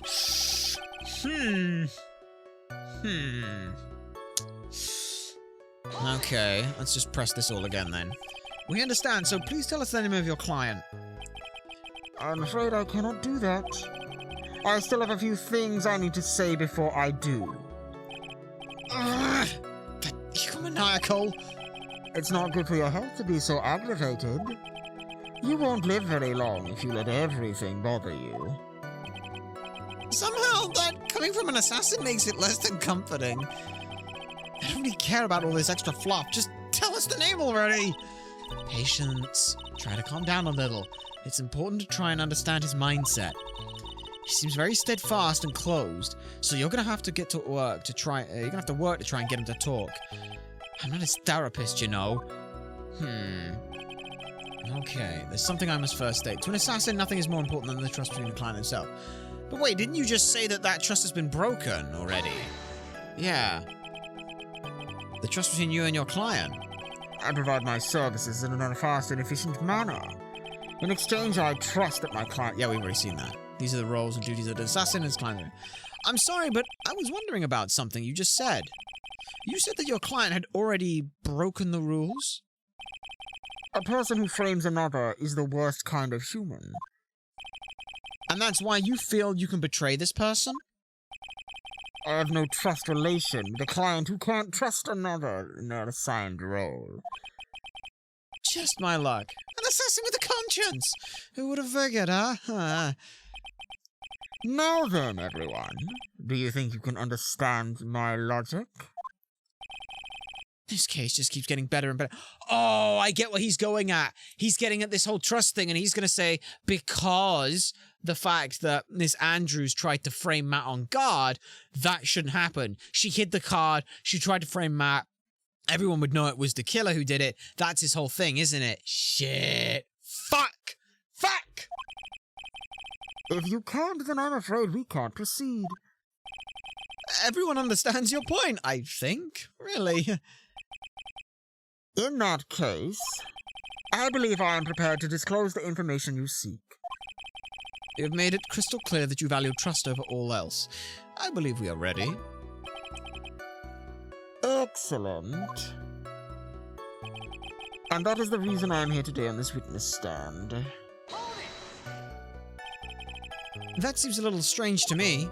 I mean, you're about to tell the... Oh yeah, we just did that. Whoops. Whoops! Yeah, we just did that one. So, wait, let's see. Does he have any other statements? No, then I do believe it's the, tell me the name of your client, don't you believe? Yes! What is it? No, I can't bring myself to ask the client's name. If you can't ask, Mr. Wright, then I will. Witness! What is the name of your client who requested the murder of Mr. Juan Corridor? That person's name is...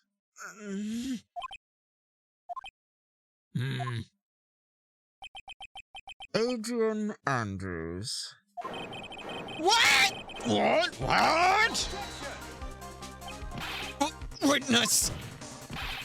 That's not who you told me it was earlier. Huh? Pray tell, what are you talking about, Mr. Prosecutor? I should think I know my own client, and that is Adrian Andrews. What? And, Edgeworth, did you really not see that coming? This can't be on the phone earlier.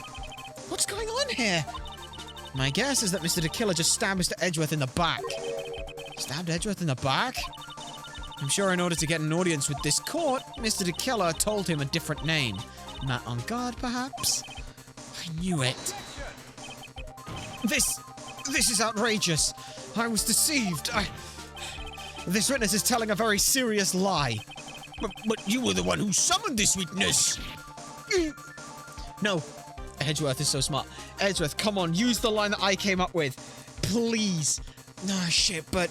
Yeah, DeKiller's already... Yeah, shit, DeKiller thought of that. Fuck! You... DeKiller. My testimony is the truth. The defendant at the moment is not on guard, am I correct? All I wish to do is help procure his acquittal. Wow. All of a sudden, it feels like we can actually win this. Yeah. By living a lie.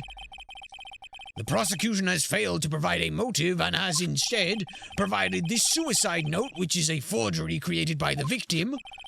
Furthermore, there is possibility that the defendant himself knew that it was a fake. But now, more definitive of all, is that we have heard from the assassin himself the name of his client. Mr. DeKiller's client who requested the murder was not the defendant at all. No. With all this evidence, it is obvious to me that Mr. Matt on guard is innocent. Shit. No. I seem to have caused you all a bit of confusion. Please continue your discussion and call me when you have reached a verdict. Bailiff, please bring Miss Adrian Andrews in immediately. But now, with the way this is going, Mr. On Guard will be found innocent. This may be our last chance to save Maya. Yeah, but Edgeworth is right. DeKiller is lying. And On Guard, my client, I know he's guilty. Can I really live with myself if I win this? Who would have believed that the prosecution's own witness would absolve the defendant? Your Honor, the prosecution requests permission to further question the witness. Shelley DeKiller is certainly lying under oath. It wasn't me. It wasn't me. Listen, everyone, please. That testimony just now. It was all one big lie. Miss Andrews? The suicide note may have been fake, but that man, Matt, he's the reason Celeste is dead. And Juan's death, that was all because he got pulled into Matt's twisted world. That testimony just now. You have to believe me. It was a horrible, horrible lie. But Mr. DeKiller himself has testified. He has named you as his client. No, that's not true. Also, there is quite a bit of evidence that points to you. The knife and button donning the nickel samurai costume. But That's... You even have a motive. We know that Miss Celeste Impact was a large part of your life. And you wanted to follow her, and you wanted revenge against the two who hurt her. I would say you have plenty of reasons to want them both to die. No, Mr. Wright. You know the truth. Tell them the real story. Who the real killer is. Tell them! Please! Help me. Yes, I know the truth. Mr. Wright, Yes, Your Honor. I believe we have reached the end of this trial. Therefore, I ask the defense for any final words or opinions. I have to decide. Do I tell the not guilty verdict and save Maya? Or do I throw this chance away and wait for Gumshoe's new evidence? What am I supposed to do? Keep the trial going. Phoenix. I can't do it, Mia. I can't accept the not guilty. You are a lawyer. I know. But God is a killer. He's a murderer. I can't let him get away with this. I can't let someone else take the fall. If I let Miss Andrews be convicted, then I'm no better than on guard. And even though I don't want to admit it, I have to face that fact. That it is because of Edgeworth that I now know the real truth. He could have gotten on guard convicted so many times over, but he never took a single one of those chances. And if I take this verdict right now, I'd be betraying his trust. His trust? I never thought about that until now. I trust him? Yes, you do. Mr. Wright, your opinion, please. The defense requests that we be allowed to question Mr. DeKiller further. Am I hearing you correctly, Mr. Wright? Right. But that witness has cleared your client through his testimony. Your job here is done. I am not done yet. To see through witnesses' lies and find the truth, that is my job, Your Honor. There's still more evidence to look at. And I'm sure that once those pieces arrive here in this very courtroom, a miracle will occur. Very well. The trial will continue. Mr. Edgeworth, please re-establish connection with Mr. DeKiller. Right away, Your Honor. Yeah. Has a verdict been reached? No, quite, buddy. Before that, we would like to talk with you a little more. About? All you needed from me was the name of my client. What else could you need me for? Well, actually, we would like to hear everything you know about this case.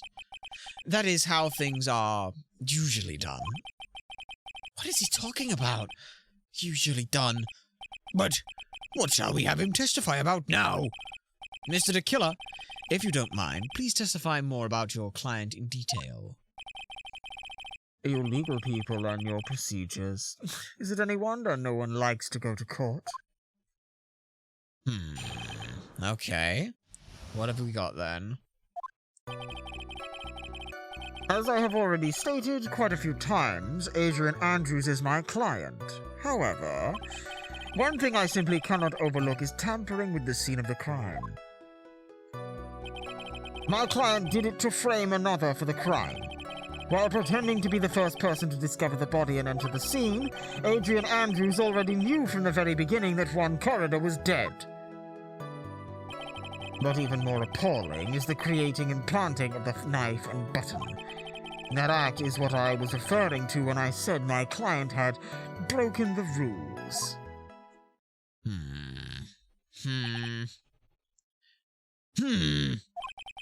This is a most unexpected turn of events.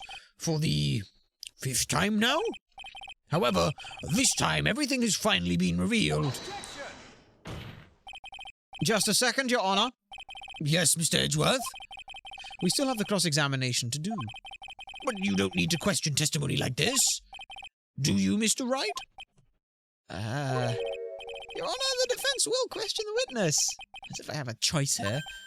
Huh? Why? What this witness has said is nothing but beneficial to the defense's case. If you scrutinize the testimony, then I'll expose the lie in that oh-so-beneficial testimony, I suppose. I don't understand what's going on anymore. It makes two of us, Your Honor. It's fine. We're not doing bad. We're not too bad of a spot right now.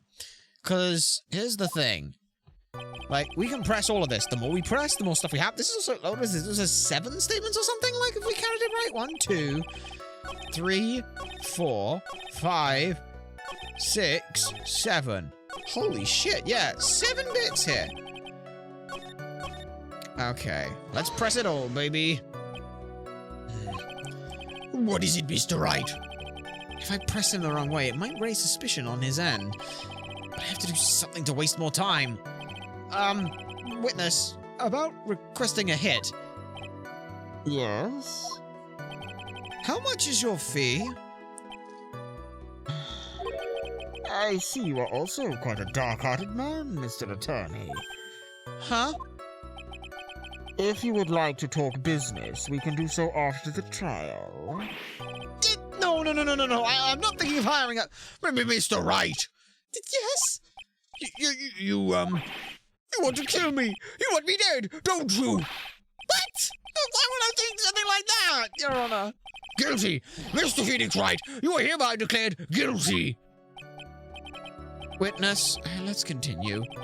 Why did you disclose the name of your client? They are your client, are they not? One thing simply cannot overlook is tampering with the crime scene. I would think that most people wouldn't be able to overlook a person hiring another to kill.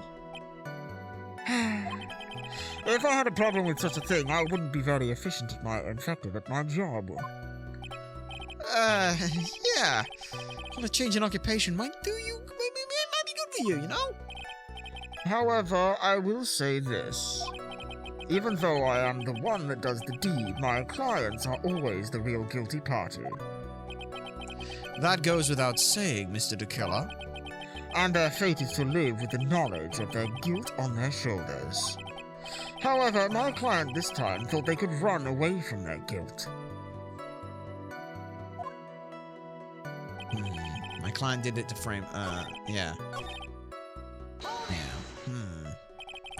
And are you talking about the button and the knife? Yes, and my business card. Oh, this card. So that no one has to waste their time, including the police, I always make it a point to make things as easy as possible. You try to make things easy? My business card makes it very easy to identify who carried out the service. He's pretty devout to his work. But to disregard everything and go and stab the deceased with a knife, and even hide my card from sight, that is something I cannot overlook. It's really hard to tell if he's being truthful or not with him being here, without him being here. While pretending to be the first person to discover the body and entering the scene, she already knew that he was dead. See, that's what I think, like the she already knew he was dead thing, she didn't know that. So you're saying most clients wouldn't do such a thing? Really, Phoenix? That's what you're going with? That is correct. Usually most people try to create an alibi for themselves. If you should use my services, Mr. Attorney, I would suggest you plan for your alibi too. No, I already told you, I have no intention of using your services! Ever! Why does he keep looking at me like I'm the one on trial here? Adrian Andrews already knew the victim was dead. I don't think he did. She did, right? From the very beginning? That is correct. From the beginning, my client visited the room. All of my clients know precisely what the situation is at all times. I wonder if that's really true. That's odd. Yes! Adrian Andrews knew from the very beginning. Present. There was a thing. She... Because you remember this. Bears Adrian Andrews... She poured this because she couldn't see that she thought he was asleep. She didn't know he was dead. She poured this to wake him up, then was shocked, and that's why everything spilled over. She thought he was asleep. That's why she poured this glass. And thank you so much for taking the time to testify, Mr. Tequila. What is the meaning of this attitude? When Adrian Andrews entered the victim's room, your client had no idea that Juan Corrida had already been murdered. But how do you know that? From this wine glass, Your Honor. The glass?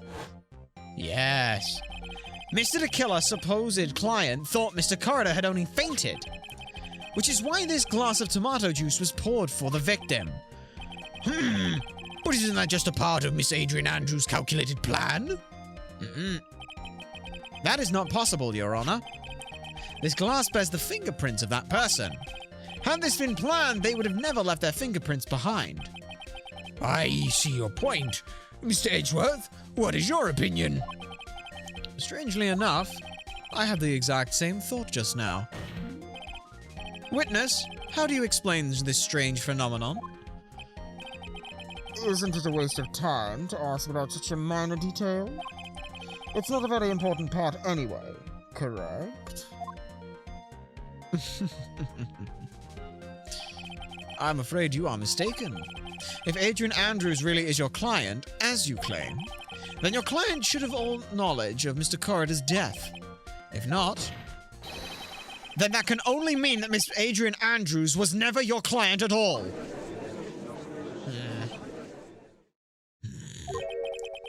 How strange. Yes? Why is it that the attorney has yet to raise an objection at this absurd situation? Phoenix, if the killer figures out what we're up to, we're in real trouble. Yeah, I know. Mr. Edgeworth, I'm surprised. You know you can't say things like that without any evidence. Sorry. Well, that was an awfully weak objection for the two of you. Anyway, I am positive there was a contradiction in that testimony. The prosecution requests further testimony concerning when the request was taken. Very well. Right now, I have to buy us more time. While we wait for the items the killer left behind to get here, I just know that the very outcome of this trial lies within those items. Oh boy. So then, we have... This is gonna be difficult, but let's go. This request came to me, about a week ago. It was a request for my services on the night of the awards ceremony. We meet at a certain bar to discuss and finalize a few matters. That is what occurred. I trust my memory, and I believe I have made no mistakes. Alright then. So you physically met with your client, huh? That is correct. Meeting one's client is usually the first step in building trust, in my opinion. I see. Well, Mr. Wright, your cross-examination, please. Alright then. When the request was taken...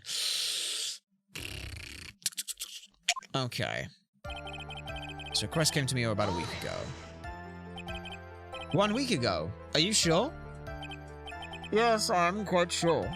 I, of course, had my own preparations, and I was barely able to finish. When you request my services, Mr. Attorney, I hope you will keep that in mind. Please, stop. In any case, my client this time had a very specific date and time in mind. A specific date and time? Ah, yes. After the request on the night of the ceremony, after 8 p.m. Did you ask why on that specific night? No. I tried to fulfill all the conditions of my client's request. But as for why, I only had my suspicions. Your suspicions, huh? Let's press them further. So what are these suspicions you had? Why did your client request that night? I'm sure it was all for the bear. The bear? My client spoke of it. I'm sure there will be a bear-shaped figurine in Juan Corridor's room. I would like you to retrieve that item for me. You must be talking about this bear puzzle. Inside that figurine was a suicide note. Naturally, the victim brought it with him to his hotel room.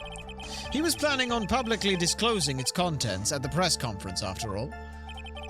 That appears to be correct. And if I had not done the job that night, I would not have known where the bear figurine was. I see. Well, Mr. Wright, is that testimony just now of any importance? No, really, no. No. What the killer said just now sounds plausible, but in the end, it's just his conjecture. No, Your Honor, I don't think it's very important. Well then, witness, please continue. We met at a certain bar to discuss and finalize a few matters. Okay, then what do you got? So you physically met Adrian Andrews, right? Of course I did. What was that? What was that brief pause? Press further. Witness, I would like for you to give us a few details. I always meet my clients as a matter of principle. I have never taken a request by telephone or by mail. And why is that? That's because I value the trust between a client and myself above all else. And the only way to establish that is to speak with the client while looking them in the eye. Well, Mr. Wright, was the testimony just now of any importance? Yes, because it was a statement and it's not conjecture. Of course, it was very important, Your Honor. If Mr. the Killer had met his client before the murder, then it's unlikely he is mistaken.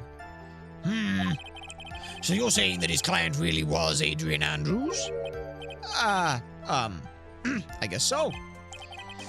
You see, it is just as I said. I'm so lost. Who the circle am I supposed to be helping here? Calm down, Phoenix. Think carefully and relax. Now then, would the witness please continue? That is what occurred. I trust my memory, and I believe I have made no mistakes. Yeah. So your client was Adrian Andrews? That is correct. Well, he says the two of them met, but if they did, then there shouldn't be anything wrong with the killer's testimony.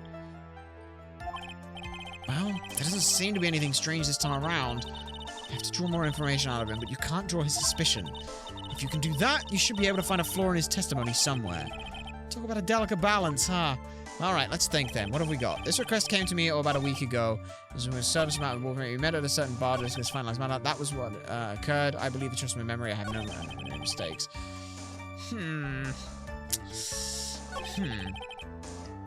Yeah. This was the only thing we could do that then? Yeah. Yeah. Pressing further then. Press further. Did we say that it was or wasn't important? Because if it wasn't important, then... Yeah. Well, did we say it was important? Or say it's not important?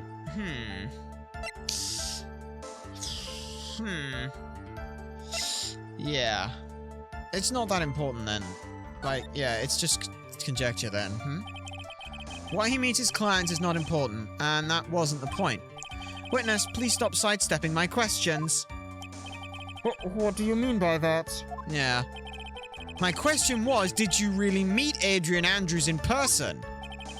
I've already told you, Mr. Wright. I did. It was only through talking with him face to face that I began to trust him. That's when I thought, I can trust this person as a client. That's true. It's true that they say about it's true what they say about talking face to face. Well, Mr. Wright, was the testimony just now of any importance? That was very important. If I heard what I think I heard just now, then I think I've got him. Your Honor, I believe the testimony just now was of the utmost importance. Huh? Really? If that's the case, witness, please include the statement just now in your testimony. Very well. From the moment I saw him, I thought I can trust this person as a client. Did you now? Did you really? That's very interesting. I would like to go over this one more time. You met Adrian Andrews at a bar and took the request at that time. Yes, that is correct. And that's when you thought he was trustworthy? How many times must I repeat myself? Yes, that is correct. I'm sorry, but that is an impossible tale. What? Shelley the Killer. You have never met the real Adrian Andrews. Why would you say that? Because you made one very big slip-up. About her. So what is the issue? What did you say just now? About her? If you had ever met Adrian Andrews in person, one look would have told you that she presents as a woman. Oh! Order! Order in the court! Mr. Wright, what is the meaning of this? This witness testified to the following: that he always meets face-to-face with his clients when taking their request. But he has never met Adrian Andrews in person. Yes, Your Honor. That is exactly the point. That means Mr. the Killer's client could not have ever been Miss Adrian Andrews. Wait, was that thing sweating oil? The fuck? Mr. Edgeworth, I understand your logic on this one. However, why would the assassin make such a basic mistake? I believe it has to do with her name, Your Honor. Her name? Yes, Adrian Andrews is without a doubt a very androgynous name. Yes, I see. Unluckily for Mr. the Killer, the entire time he was on the stand, no one had stated Miss Adrian Andrews' gender, nor have we ever actually stated their gender. And so he simply picked a wrong gender to go with. What? What is going on? Shelley the Killer, this court demands an explanation. I think somehow I must have mixed up this client with another. So does that mean that you remember something different now? Yes, of course. Please, if you would allow me to testify once more. I know he's just going to spit out more lies. Very well, but this time please give us the truth and nothing but the truth. All right, then. Yes, now I remember. I took that request by mail. There have been times when I took a job without having met my clients. The request was for the murder of one corridor and 2 or 3 other small things. When I saw the name at the end of the letter, I thought my client must be a man. So you took this job through a letter, even though you already said that you don't do that, but you do that. You're lying either way here. He didn't mention anything about a letter in his earlier testimony, which means he is definitely lying now. Be careful, Phoenix. If you break the assassin's testimony completely, it's over for us. Okay, so we break it a little bit then, you know? I know. I can't make him suspicious, but I think we're okay. Like, we can do this. As long as he's standing there across from me, no matter how strong of a punch I throw, he'll counter it. God, that stupid, sexy face of his. Just want to punch it really fucking hard in his lips. With my lips. God, he's so fucking sexy. Now then, let's begin the cross-examination. Alright then. Yes, now I remember I took that request by mail. I want to press this. But didn't you just say that you always meet your clients? Yes, I suppose I did say that. However, there are some clients for whom meeting is simply not possible.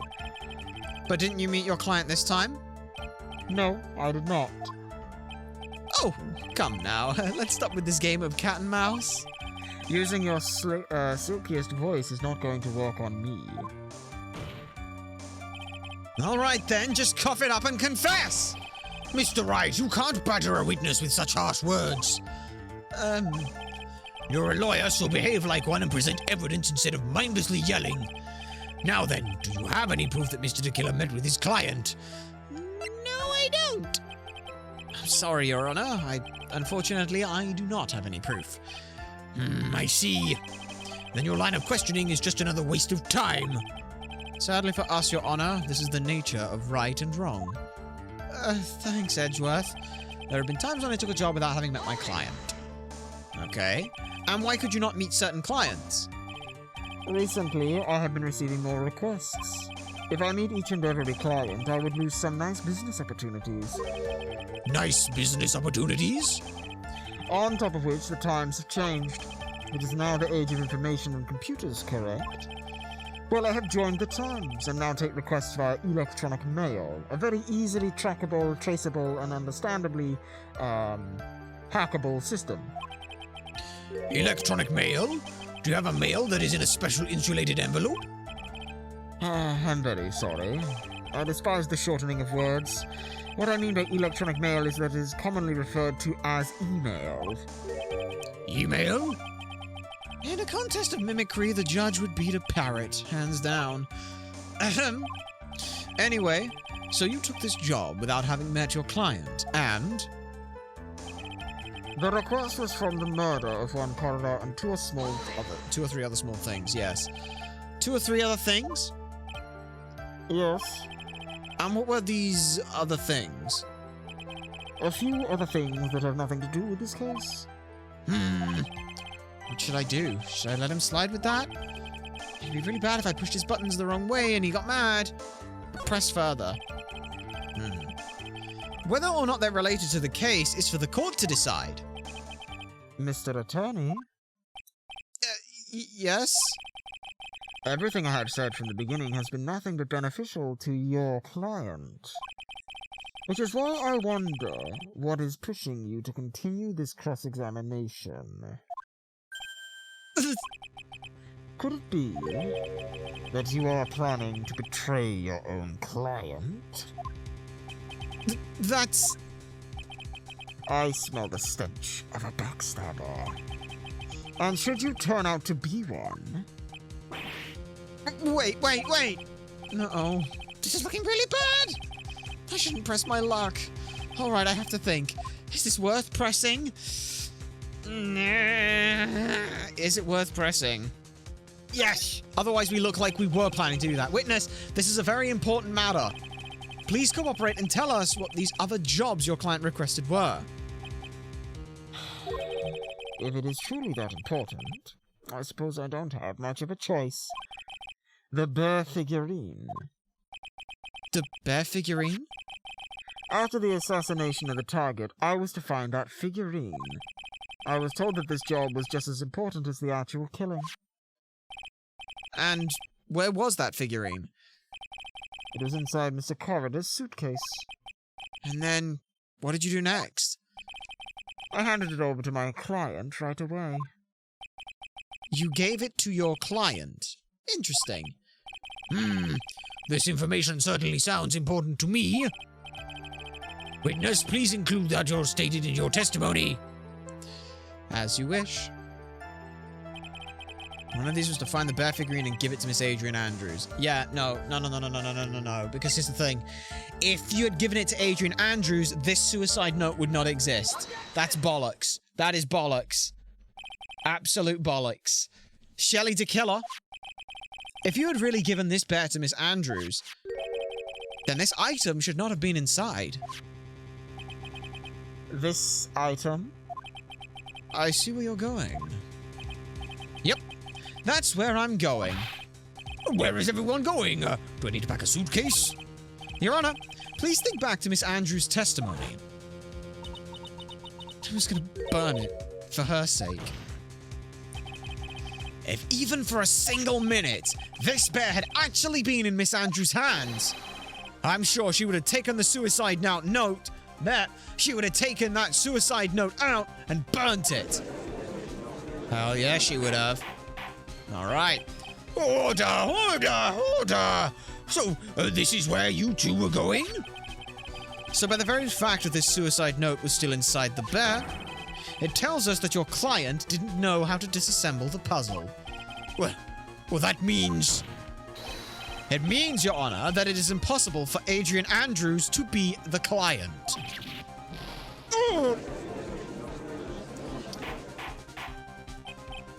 Order!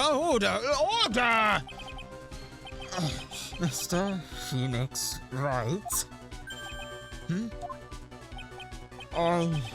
I'm sure I mentioned this before. How I hate traitors above all else. I think your cross-examination has clearly demonstrated something to me. You must wish to break your end of our agreement. No, that's not... That's enough. If that is your intentions, then there is only one thing for me to do. Wait, please! Gentlemen, ladies, please excuse me. I have a matter that I must attend to. No, please, not that. Please wait. Mr. Attorney, bring this trial to a speedy end, or I may stay my hand. Otherwise...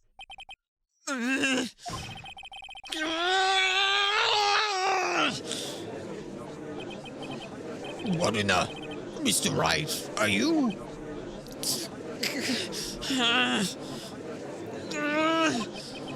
Mr. Edgeworth?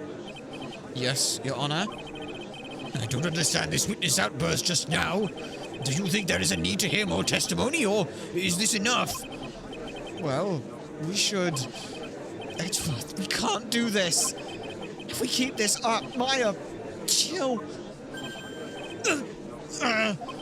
The prosecution... What has come over everyone? Even you, The prosecution... rests. What is going on around here? The prosecution has no further questions, Your Honor. What? Shit. Well, I never thought that I'd see the day. This is a most unusual situation. If the prosecution rests with no further questions, then the prosecution has failed to uphold its stance. If that is the case, then even though I am reluctant, I must believe that Mr. DeKiller's testimony is accurate. That would mean that Shelley DeKiller's client is Adrian Andrews. Mr. Wright? Yes, Your Honor. If the trial ends here, right now, then your client, Matt Ungard, would be declared innocent. And in his place, Adrian Andrews would be charged with murder. Miss Andrews will be charged with murder. The prosecution has no further questions, so we will now hear the defense's final remarks. Bailiff, please bring the defendant Matt Ungard to the stand. Items from DeKiller's hideout didn't make it in time. We tried as hard as we could, but it looks like our time has run out. I can't believe it. The outcome now lies in your hands. Shit, what do we do? Dude, did the old guy finally decide? To be honest, I can't think of you as a truly innocent or good person. You have done enough evil to drive a woman to suicide.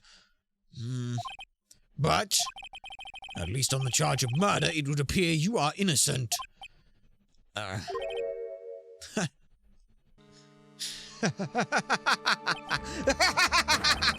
So I guess even the old fuddy-duddy figured me out.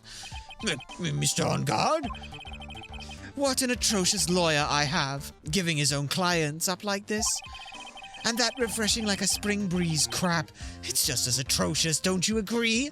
Sunshine, do you see what I mean now about this guy being like a Ketchy? Anyway, get on with it and pronounce me innocent already. Right, Mr. Lawyer? Should I side with justice? Or should I save Maya's life? You better get on guard a guilty sentence, okay? But if I did that, Maya will die. Actually, no, I have an idea. If I say he's innocent, then Mr. Andrews will be charged with the murder instead. Do I say he's guilty or not guilty? Either choice I make, someone's life is going to end. It all hinges on what I choose. Now then, Mr. Wright, let's hear the defense's final statements on this matter. If the person who hired the assassin was Adrian Andrews, then your client, Mr. On Guard, is innocent. There's no need to ask, old man. After all, my lawyer is going to say what I want. Aren't you? Right. I can't do this. I've got to decide something. I can't count on the evidence to help me anymore. I've just got to listen to my heart. My client, my On Guard, is...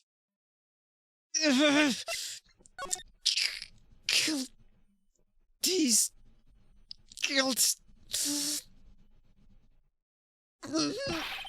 We're waiting for your answer, Mr. Wright. Matt On Guard, your client deserves an answer. Maya, I'm sorry. Matt On Guard is in fact... Ow! Fuck! Yes! Franziska von Karma? Fucking talk about making a dramatic entrance! What are you... Ow! You see now, don't you, Herr Phoenix Wright? This is exactly why you should never take your eyes off a scruffy fool. Did you bring the item? The final piece? Do you have them? You should know better than to ask that, Herr Miles Edgeworth. Von Karma is perfect in every way. The evidence here is in perfect condition. Don't worry about Scruffy. He's fine. And his injuries are minor. Of course we gave her a German accent. Of course we would. You think we wouldn't, CM?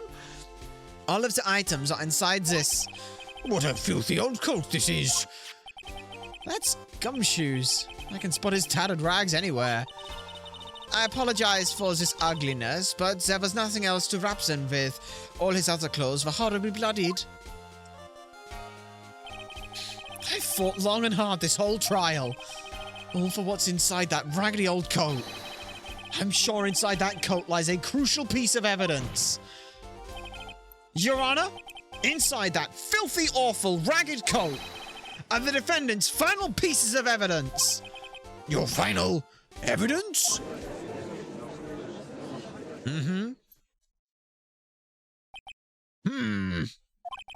But this trial is already over. All that remains is for me to hand down my verdict. I do not believe that any evidence presented now would change the outcome of this trial. What? Oh, shit. Oh, shit. Uh-oh. Your Honor, this is our duty to examine every piece of evidence down to the last. I request that Miss Von Karma be allowed to present these pieces of evidence. I suppose you are right, Mr. Edgeworth. I grant permission to do so. However, this one obvious rule applies here. If these items do not bring up any new points, then they will be not accepted into court. Now, Miss Von Karma, if you please. As these pieces of evidence are items left by the killer during his escape from the police hideout. Or from the police. It must have been quite a rush. Yeah, Your Honor. The killer left 3 pieces of evidence. We've learned some more German since then. Somewhere among this evidence, we're about to see, there will be something that will turn this whole situation around. Like a miracle. I'm sure of it. This is all we can hope for. Come on, what have you got? First item is a pistol. Does the killer's pistol have anything to do with this case? More details aren't needed on that pistol, but let's, do we or not? Let's get some more details on it, please.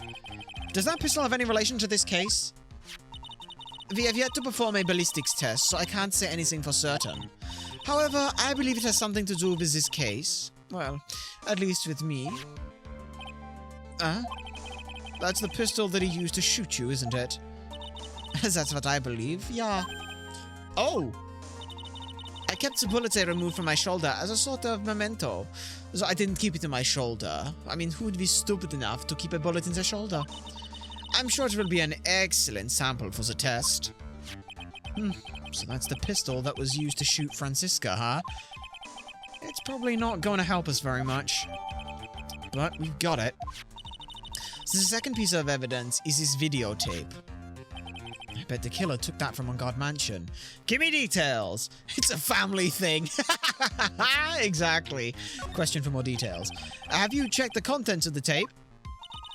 Unfortunately, there was no time to. Oh, yeah, I guess not. But I would speculate that this tape is very important. Why would you say that? Because he came back to his hideout for it. The killer went back for it? That's right. It looks like he was trying to recover it. He injured 3 of the officers at the site. But somehow it looks like they managed to protect it from the killer. Shelley the killer is no ordinary man. Do you think they ever actually took the bullets out of Manfred's arm? Yes, they did. They had to for the ballistic markings. The last piece of evidence is his bellboy's uniform. Well, that's not that useful either, but I'll question it more. Was that used during the crime? I'm almost certain that it was. There's even a pair of black leather gloves in one of the pockets. There's no doubt about it, the killer was wearing this on the night of the murder. There's one thing I found interesting about this uniform. And what was that? There's a button missing on the uniform. A button? It's a very unique button. I'm sure if we were to recover it, it would provide us with an interesting clue, yeah? Well, it's not that useful, but it's a clue for something. That is all I have to present, Your Honor. It's just as I thought. And what is that, Your Honor? I'm sure, were we under normal circumstances, these items from Shelley the Killer's hideout would be very important clues. However, our question is not who did the killing. It is who is the client. Yes, that is correct. And these 3 items do not tell us anything about that. Thank you for your hard work, Miss Von Karma. You may step down now. Wait, Your Honor! Please, allow me to examine this new evidence. Oh, shit! This is bad! This court already has all the evidence it needs to hand down a verdict. Wonderful. Absolutely splendid. This judge isn't this judge a brilliant man? This is the end? Phoenix? I knew it. There's no such thing as a miracle in this world, is there? I think you're wrong. I think they do exist. Oh, what happened to his face?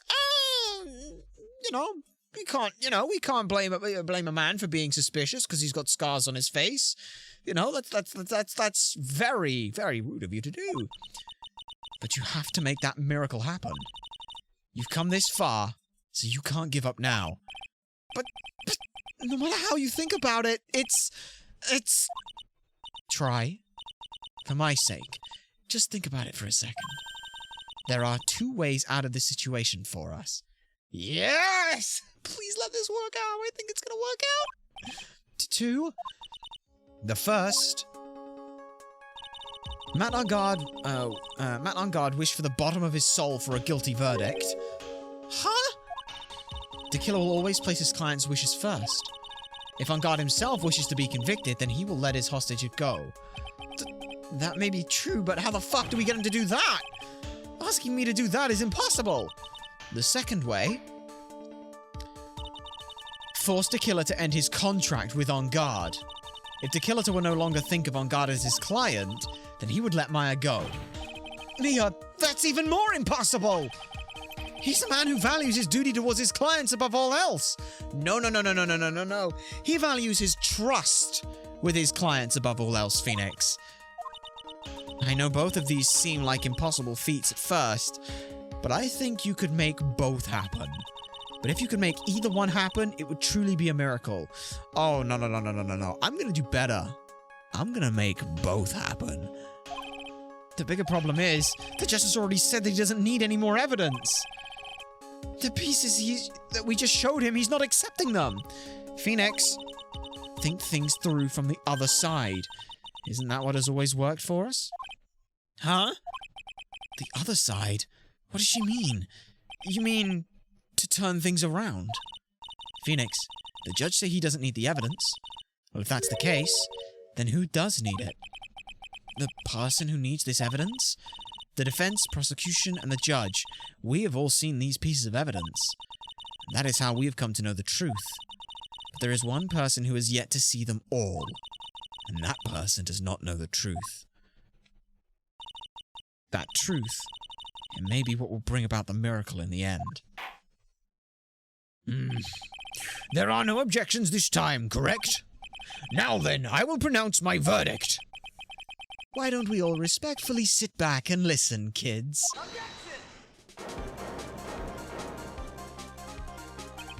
I have already told you, Mr. Wright. This court does not need any more evidence. I am not saying this, that it is us that needs the evidence, Your Honor. Then, what do you want to show the evidence? You want to show the evidence to that person? Yes, Your Honor. Why did you say that person and not just someone else? Please, Your Honor. Mr. Wright, for you to ask with such passion, I will grant you one chance. One chance? Please show your evidence to you and who you think is the right person. That's impossible. To turn the situation around in one try. One try. That is all I will permit. I have to try to remember. Everything that has happened up to this point. Think, Phoenix, think! There must be a way to save Maya while taking on guard down at the same time! Now then, Mr. Wright, let's not waste any more time. Who would you like to show evidence to? Who would you like to show evidence to? I would like to show Shelley DeKiller evidence. I see. And now, tell this court what piece of evidence you would like to show this person. I would like them to see this. Do you know what's on this tape? On guard? It has to be the new evidence. It has to be the only thing, right? Yeah. Well, what do you think, Mr. Edgeworth? I think there is some merit in showing this evidence to that witness. Bailiff, please bring in the transceiver from earlier. Yes, come on. All right. It looks like I've managed to convince him. Maya, she's okay, right? Didn't I tell you you're to concern yourself with bringing about a speedy end to this trial? Now, if I understand correctly, you wish to show me one piece of evidence? Yes, one is all I need. I have here a videotape. It was found at your hideout. I hear you injured 3 officers in your attempt to get this back. That is most regrettable. However, it was in order for my client. I was told to protect that videotape. I thought so. I'm afraid I seem to have failed in that regard. Do you know the contents of this tape? I was sternly told by my client not to watch it. So I have absolutely no idea. Actually, you were on this tape. Me? That was a video camera hidden at the scene of the crime. Your actions were being recorded. What? Is that true, Mr. Wright? Who was it that planted a camera? Well, the only person who could have placed a camera at the scene of the crime would be your client, naturally. That was Adrian Andrews? Be quiet and listen, Your Honor. Yes, sir. Your client specified a place and a time for you, isn't that right? yes. That was so they could film you. I had no idea. Mr. Wright, why would my client do such a thing? I would like to know why. Why did Matt on Guard film the crime scene? The reason why he did this may be my ticket out of this whole mess. There's only one reason why your client would secretly film the crime scene. They wanted to blackmail you. Your client once told me something very interesting. We were talking about you, and this is what they said. But I'm no weakling. I don't believe anyone, least of all assassins. Oh, come now, Mr. Wright. Assassins aren't above blackmail. Yes, that's where the video comes in. With that, I can keep him at bay, and even blackmail him if I wanted. Your client didn't trust you at all. They were thinking of using this video to blackmail you. What do you have to say to that, Shelley the Killer?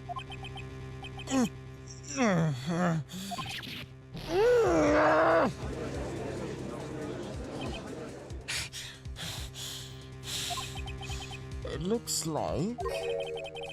like I was being deceived from the very beginning. Yes, by a natural. That is the kind of person they are.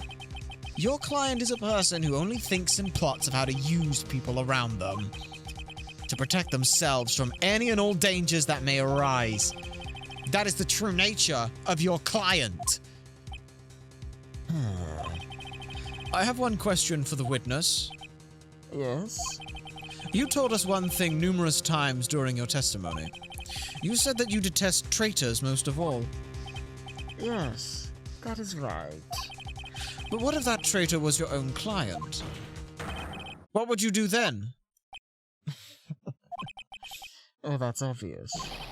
I would break our contract in that case. And then, well, that client would become my next target. Not only did we get the killer to break contract, but now Matt on Guard. For the honor of the Killer name, even if it takes an eternity, I would follow that person to the ends of the earth to exact my punishment.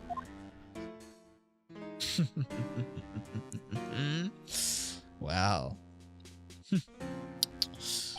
I see. That's all I wanted to know.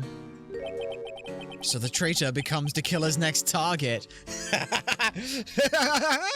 We should stick with him getting not guilty. Then he'll be stuck outside with him. Oh, not just that as well, but he was going to break the contract. And since he would break contract, that means he doesn't give a shit about caring for Maya and stuff. Maya's gone. Don't care. Goodbye, Maya. You're no longer a hostage. I don't care about you getting a non-guilty verdict. Fuck you. We did both. I get it. This is how we'll turn this case around. Mr. Wright? Yes? My contract with my client is over as of now. I seem to have a new job on my hands. I will now return to you your precious item. What the?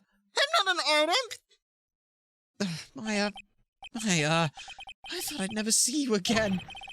Oh, thank goodness. But Adrian would be indicted. Would she now? Well, this trial appears to have come to its conclusion. However, I am sort of... I don't quite know what just happened with that witness and the client and the witness and the... Miss Von Karma, where did that... She always has you in her sights. Now, I do believe it's time to finally hand down a verdict.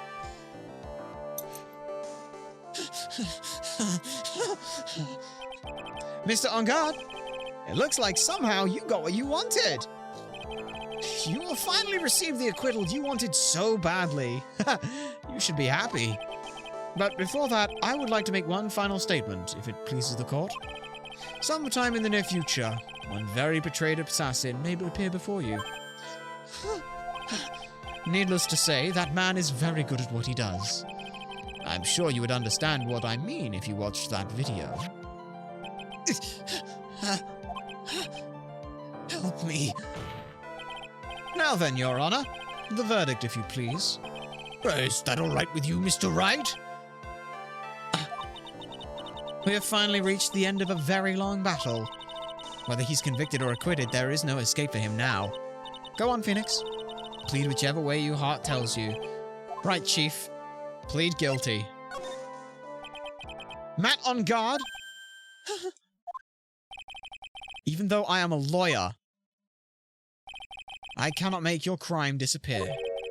I think a guilty verdict is appropriate here. Me? My wonderful self. Guilty?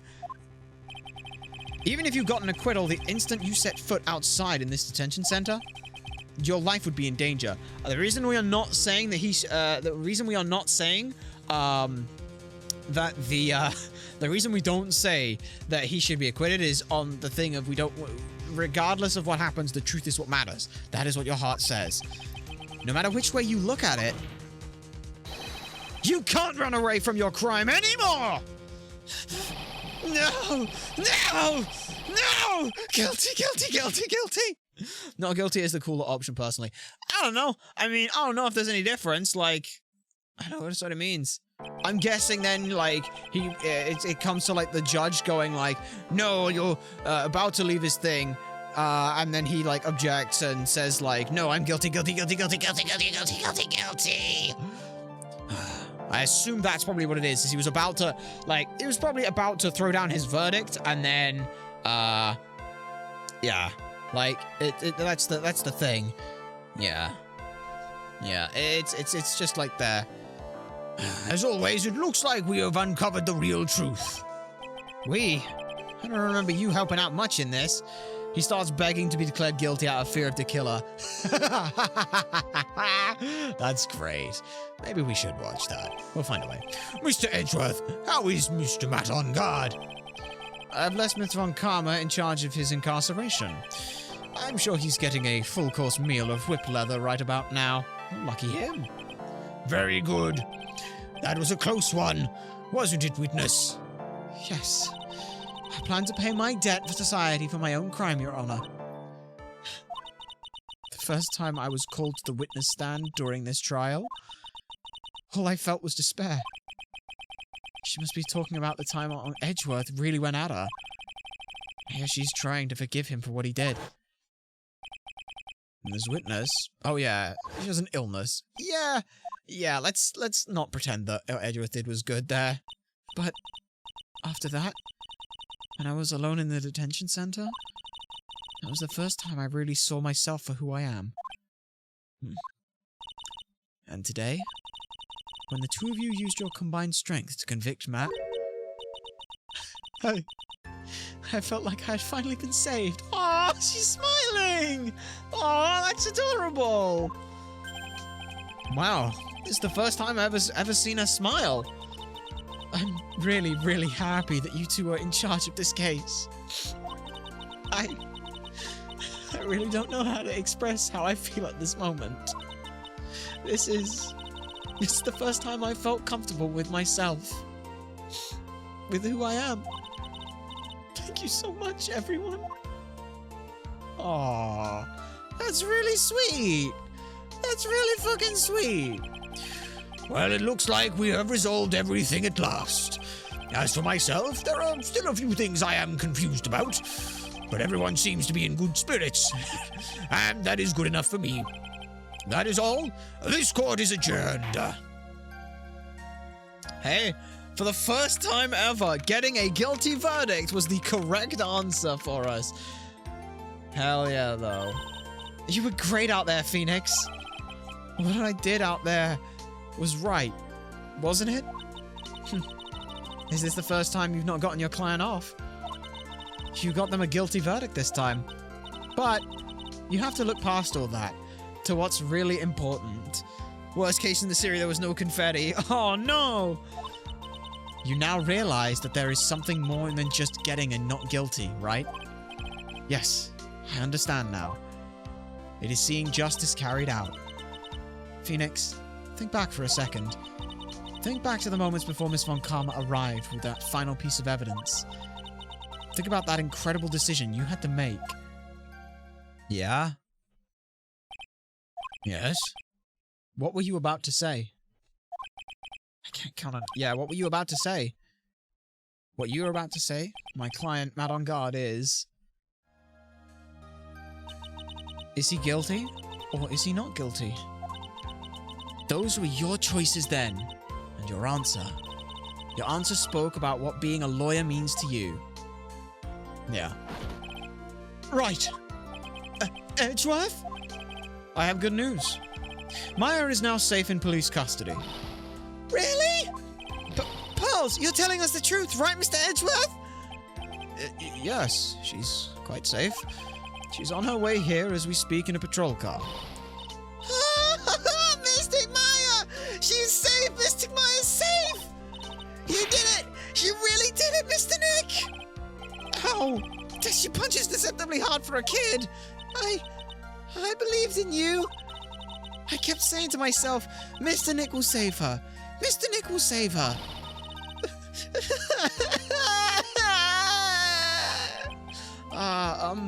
Thanks. Oh, what's wrong? Miss Von Karma. Huh? Why are you here? About earlier. Thanks. Ow! Why are you still smiling, Herr Phoenixite? You lost! Your perfect win record has now been crushed! And yet, you are still happy? Really? I don't think you'll ever understand, Miss Von Karma. How dare you? Don't worry. She may in time. After all, I was like that myself until a year ago. Edgeworth? For my own personal victories, and for guilty verdicts. I used every dirty trick in the book, and so my win record remained spotless. But a man appeared and stood fast against that selfish me. I fought him in my usual manner and tasted my first defeat. I felt like I had lost everything because of that. And then it was my turn to sit in the defendant's chair. And I was saved by that person I called my enemy.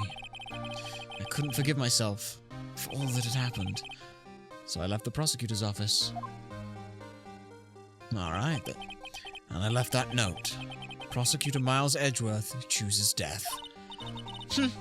As well you should have. A prosecutor who has shamed himself with defeat should crawl into a hole and die. But that was not what happened. After I left the prosecutor's office, I finally came to realize something. It was in that moment of clarity that everything began to change. What foolish nonsense. We prosecutors use everything we can to attack the defendant. But every time we did so,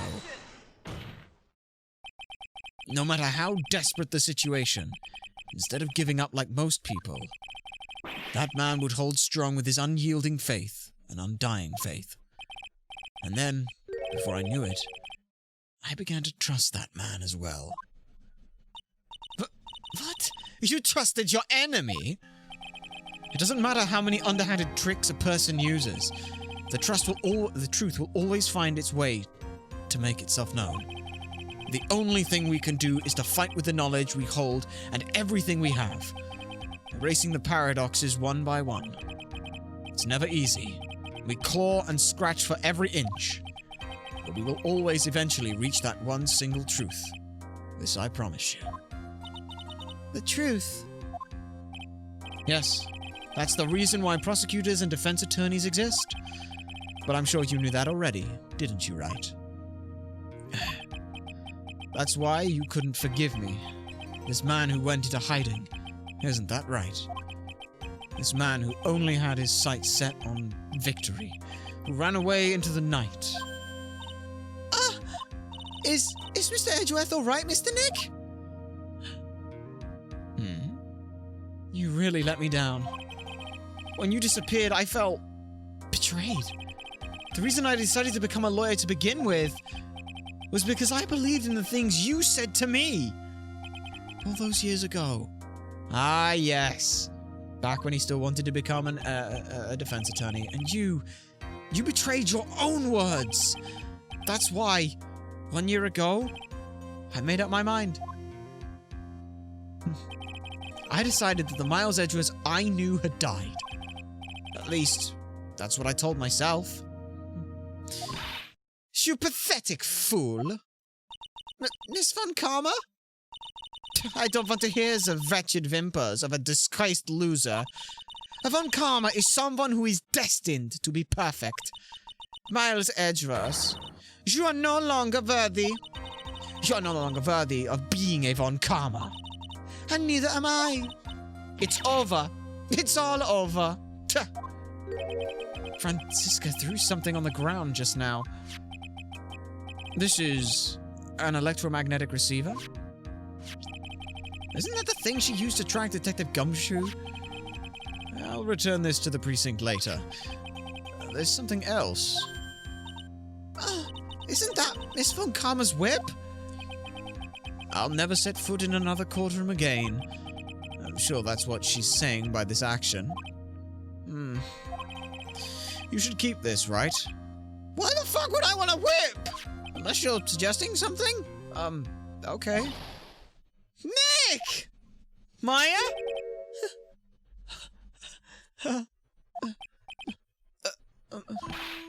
Maya! Mystic Maya! Mystic Maya! Oh, that's sweet. Oh, look at him go. Oh. Oh, Nick! I knew you would come through! You got on guard convicted, like I knew you would! And on top of that, you even rescued me! Well, of course I did. You know I would never desert you. But we sure pressed our luck in this trial. You're really lucky to be standing here. Whatever. Look, it's over, okay? Besides, even if I did croak, I'd just come back and haunt you like a bad ghost through Pearly. Is that really easy to do something like that? Thanks a lot, Nick. Don't mention it. Maya? Oh, Mr. Edgeworth! I'm relieved that you're alright. Hey, it looks like you've made some real progress, Mr. Edgeworth. Well, I suppose I'm a little different from who I was a year ago.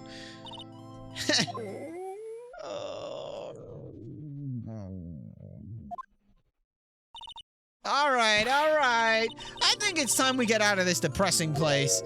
Huh? Where are we going? Food, Nick, food! Grub, chow, I'm starved. I'm so hungry even you look like a nice juicy burger on a bun to me, Nick. You think I look like a burger? Have a prime rib at least. Come with us, Mr. Edgeworth, please. Well, if you insist. All right. So how about we hit up our usual burger joint?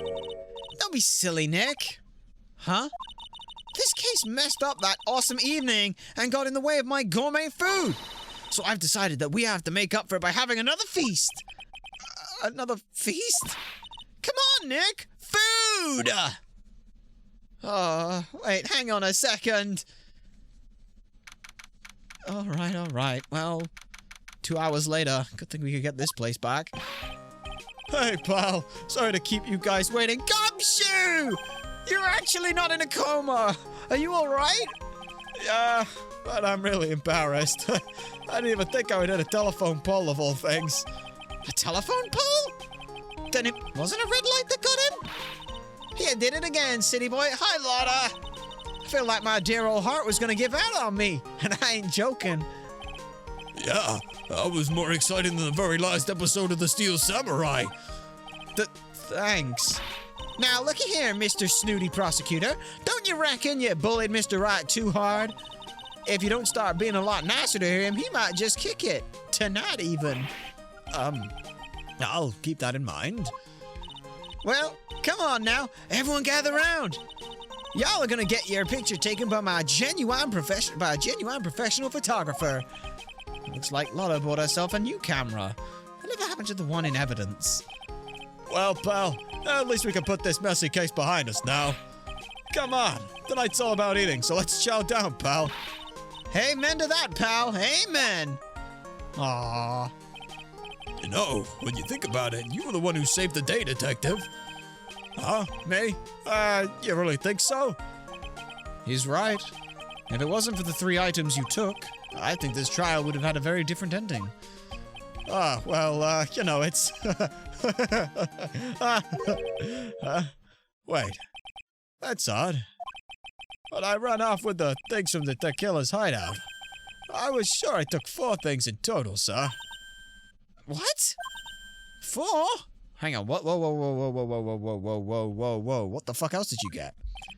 Yeah, I'm sure I put one of the items in my coat pocket. There's a 4th item in your coat pocket? Uh-oh, what was it? Come on, y'all, it's over. But, oh boy, I tell ya, you're really something else. Between getting accused of murder and getting kidnapped, never a dull moment with you, huh? Yeah, you think? Why does she look so happy about that? But being shut away for 2 whole days, weren't you scared? Yeah, it was really scary. I felt so hopeless. So to keep my mind off things, I drew a picture. Sounds like you had it rough, gal. So where is this picture of yours? Yeah, I want to see it. I want to see Mystic Maya's picture. You know, I don't know where it went. Aw, that's too bad. Well, it's alright. It wasn't anything important anyway. I'm sure it's nice to finally see them both. Sure, it's nice to see them finally smiling again. Oh, you've got that thing up? Huh? What is it, Edgeworth?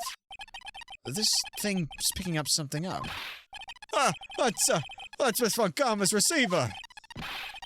Thanks to her, I had the most awful experience of my life, sir. I can't believe she stuck a tracking device on me. That's odd. Even though you're standing right here, the tracking device seems to be in a different location. Oh, it's probably busted or something, sir. Well, it doesn't matter. I'm afraid it's about time for me to excuse myself. I still have some work to do. Huh? Oh, but Mr. Edgeworth, you haven't even eaten anything yet. And you've eaten way too much, you glutton. I had fun tonight. Now, if you will excuse me. Wait, hang on. What is it? I just wanted to say... Thanks, Edgeworth. You really saved me out there. Well... If anyone should be saying thanks, it should be me, right? I mean, it feels like words alone aren't enough here. Fuck it, I just gotta grab him by the collar and just smooch. Smooch. I wonder if there's anything I can give him to express how I feel. What do we have? Anything here that could be useful?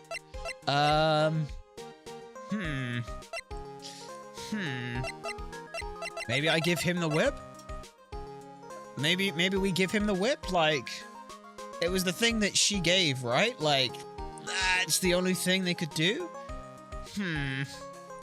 Because it's a Von Karma's and it has a mysterious nostalgia to it. Let's give him that, because nothing else it makes any sense, so... What's this? Thank you. It's all thanks to you two, yeah. You. And her. You don't need to thank me. I was only doing my job. Yeah. Well, if you see Von Karma again, give her our thanks. Looks like Mr. Edgeworth has left, Mr. Nick. Hey, Mystic Maya. Yes, Pearly? I guess you two can go back to being lovey-dovey, right? You and Mr. Nick, I mean?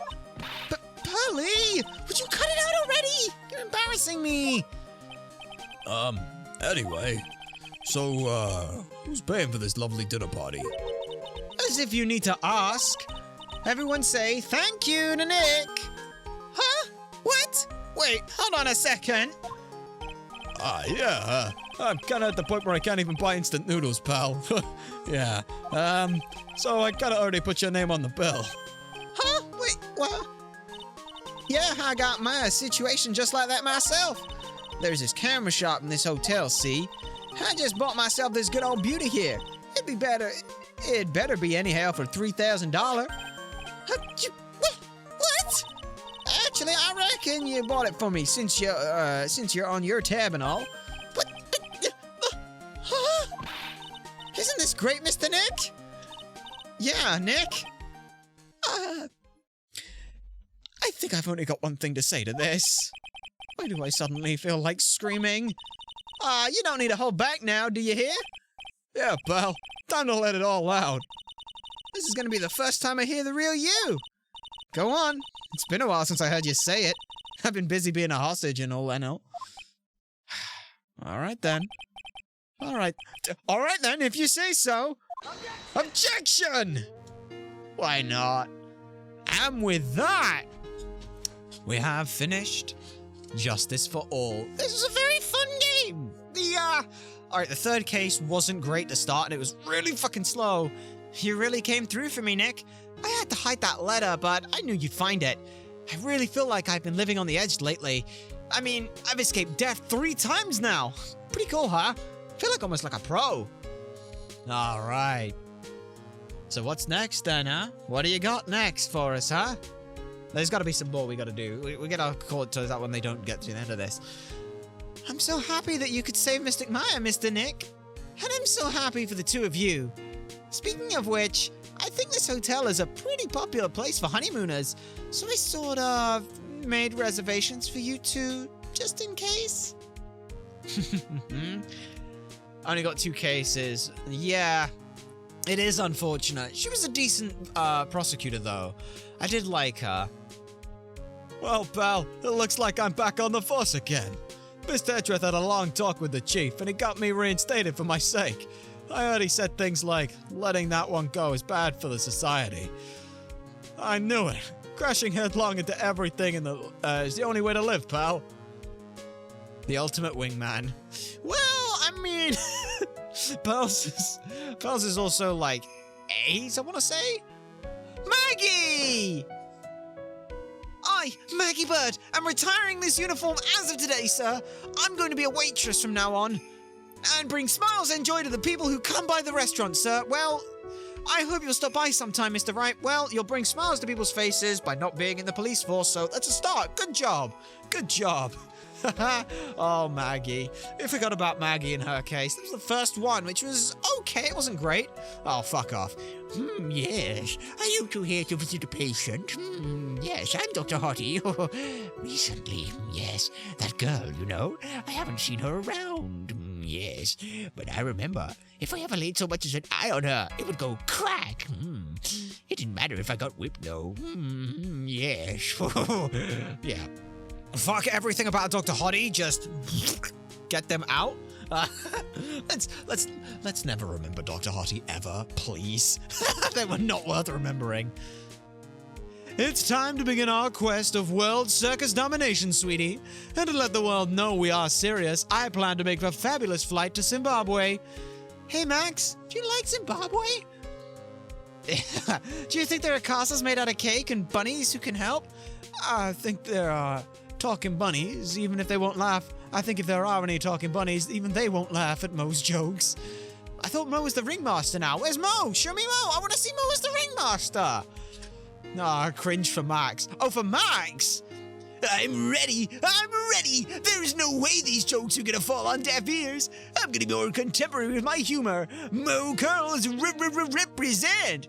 And we got our new act to work on for the preparing for the Hallelujah chorus. Well, say something, will ya? You're supposed to stop this off, so get on with it. Jeez, those two. Well, I'm glad we saw Mo again, and then Mo getting to be a ringmaster. I mean, the ringmaster can still do the jokes and stuff. Like, it's just obviously not a slapstick. What's this? Drat, it's just an ordinary electric razor charging stand. I can't believe this, really. How long did they...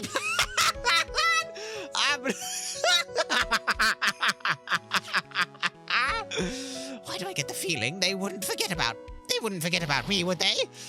I was never like this in the old days. Everyone thought the world of me. They used to call me Queen Wendy and treat me like royalty, and anyone who hadn't heard of me was going to feel the pain of my heel, and they're going to feel the burn and speaking park of the fire and the very dangerous of the three witnesses when they choose. That's usually stinking. Oh, goodness. Oh. Oh, poor old man. They say even to this day, you can still hear the beep, beep, beep of a bug detector going off and an old woman screaming edgy poo. Ah, Adrian, I appreciate everything you and Mr. Edgeworth did for me from the bottom of my heart. Oh, that's right. I received a letter from Miss Von Karma. She said that after I get out, I should feel free to consult her about anything at all. I'm really thankful to have met everyone. Yeah, okay. Okay then. Well, let's see how it ends up going then. What else you got for us? It has become difficult for me in this country as of late. As such, I will take a short leave of absence. If you would like to request my services, please be sure to visit my homepage. May we both be blessed with longevity. And then it just explodes. Nice. Very nice. Alright. But yeah, looking through the cases then, like, case 1 was okay. It wasn't great, but it was a tutorial case, and it was the second case, so they had to make you think you had amnesia. Oh, hang on, what's this? Same night, international departures. Francisca's going home? No! What am I supposed to do for the third game then? No. Where are you going, Francisca? How did you know I was here? With this. That's... I heard you were planting things on a certain person. Things like tracking devices in his coat, for example. That's just like you. I only planted it there because he was always wearing it. This filthy drab coat of his. I don't know how it ended up in my luggage. But it's going in the trash, I promise you that. Oh, that's right. Speaking of that man, he told me something very interesting. When I ran off with the things from the Tequila's hideout, I was sure I took 4 things in total, sir. Yeah, he did say that, didn't he? 4 things? It seems he put the last one in his coat pocket. He put it in here? It doesn't matter anymore. The case is already over. What are you going to do now? That's none of your business. Are you running away? Shut up! You don't understand a thing! You can't possibly understand what it means to be Manfred von Karma's daughter! Francisca. So many expectations from everyone around me. Expectations I must fulfill. I'm expected to win no matter what, and failure, such a thing is not an option for me. My father was a genius. There's no doubt about that. But me, I'm no genius. I've always known that. But I had to be one. I had to. You may not be a genius like your father, but you are a prosecutor, and you have been, and always will be. No, I'm not. Not anymore. I've even thrown my VIP away. And speaking of that, Wright gave this to me to hold on to. Right. You knew something like this would happen, didn't you? I'm going to say this again. We prosecutors do not fight for personal honor nor pride. I hope you will think deeply about what you should be striking down with that whip. You haven't changed a bit. You've always left me alone and walked on ahead without me. Miles Edgeworth, I've always hated you. And then, finally my chance to take my revenge on you arrived. You wanted to beat Phoenix. If I could win against that man, if I could make Phoenix Wright bow down in defeat to me, then this girl you left behind would have risen higher than you. That was supposed to be my revenge. I see. You know, I can't do it. I can't change who I am. I can't throw away everything I've been until today. I believe you can.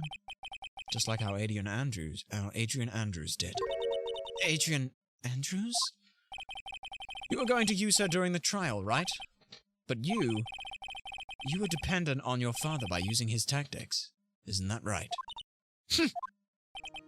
Today, you chased after me after I had left you behind after all these years. And that's why you were standing here now, side by side. But I have no intention of stopping. If you say you are going to quit while you walk down that quit your walk down the prosecutor's path, then this is where we part ways, Franziska von Karma.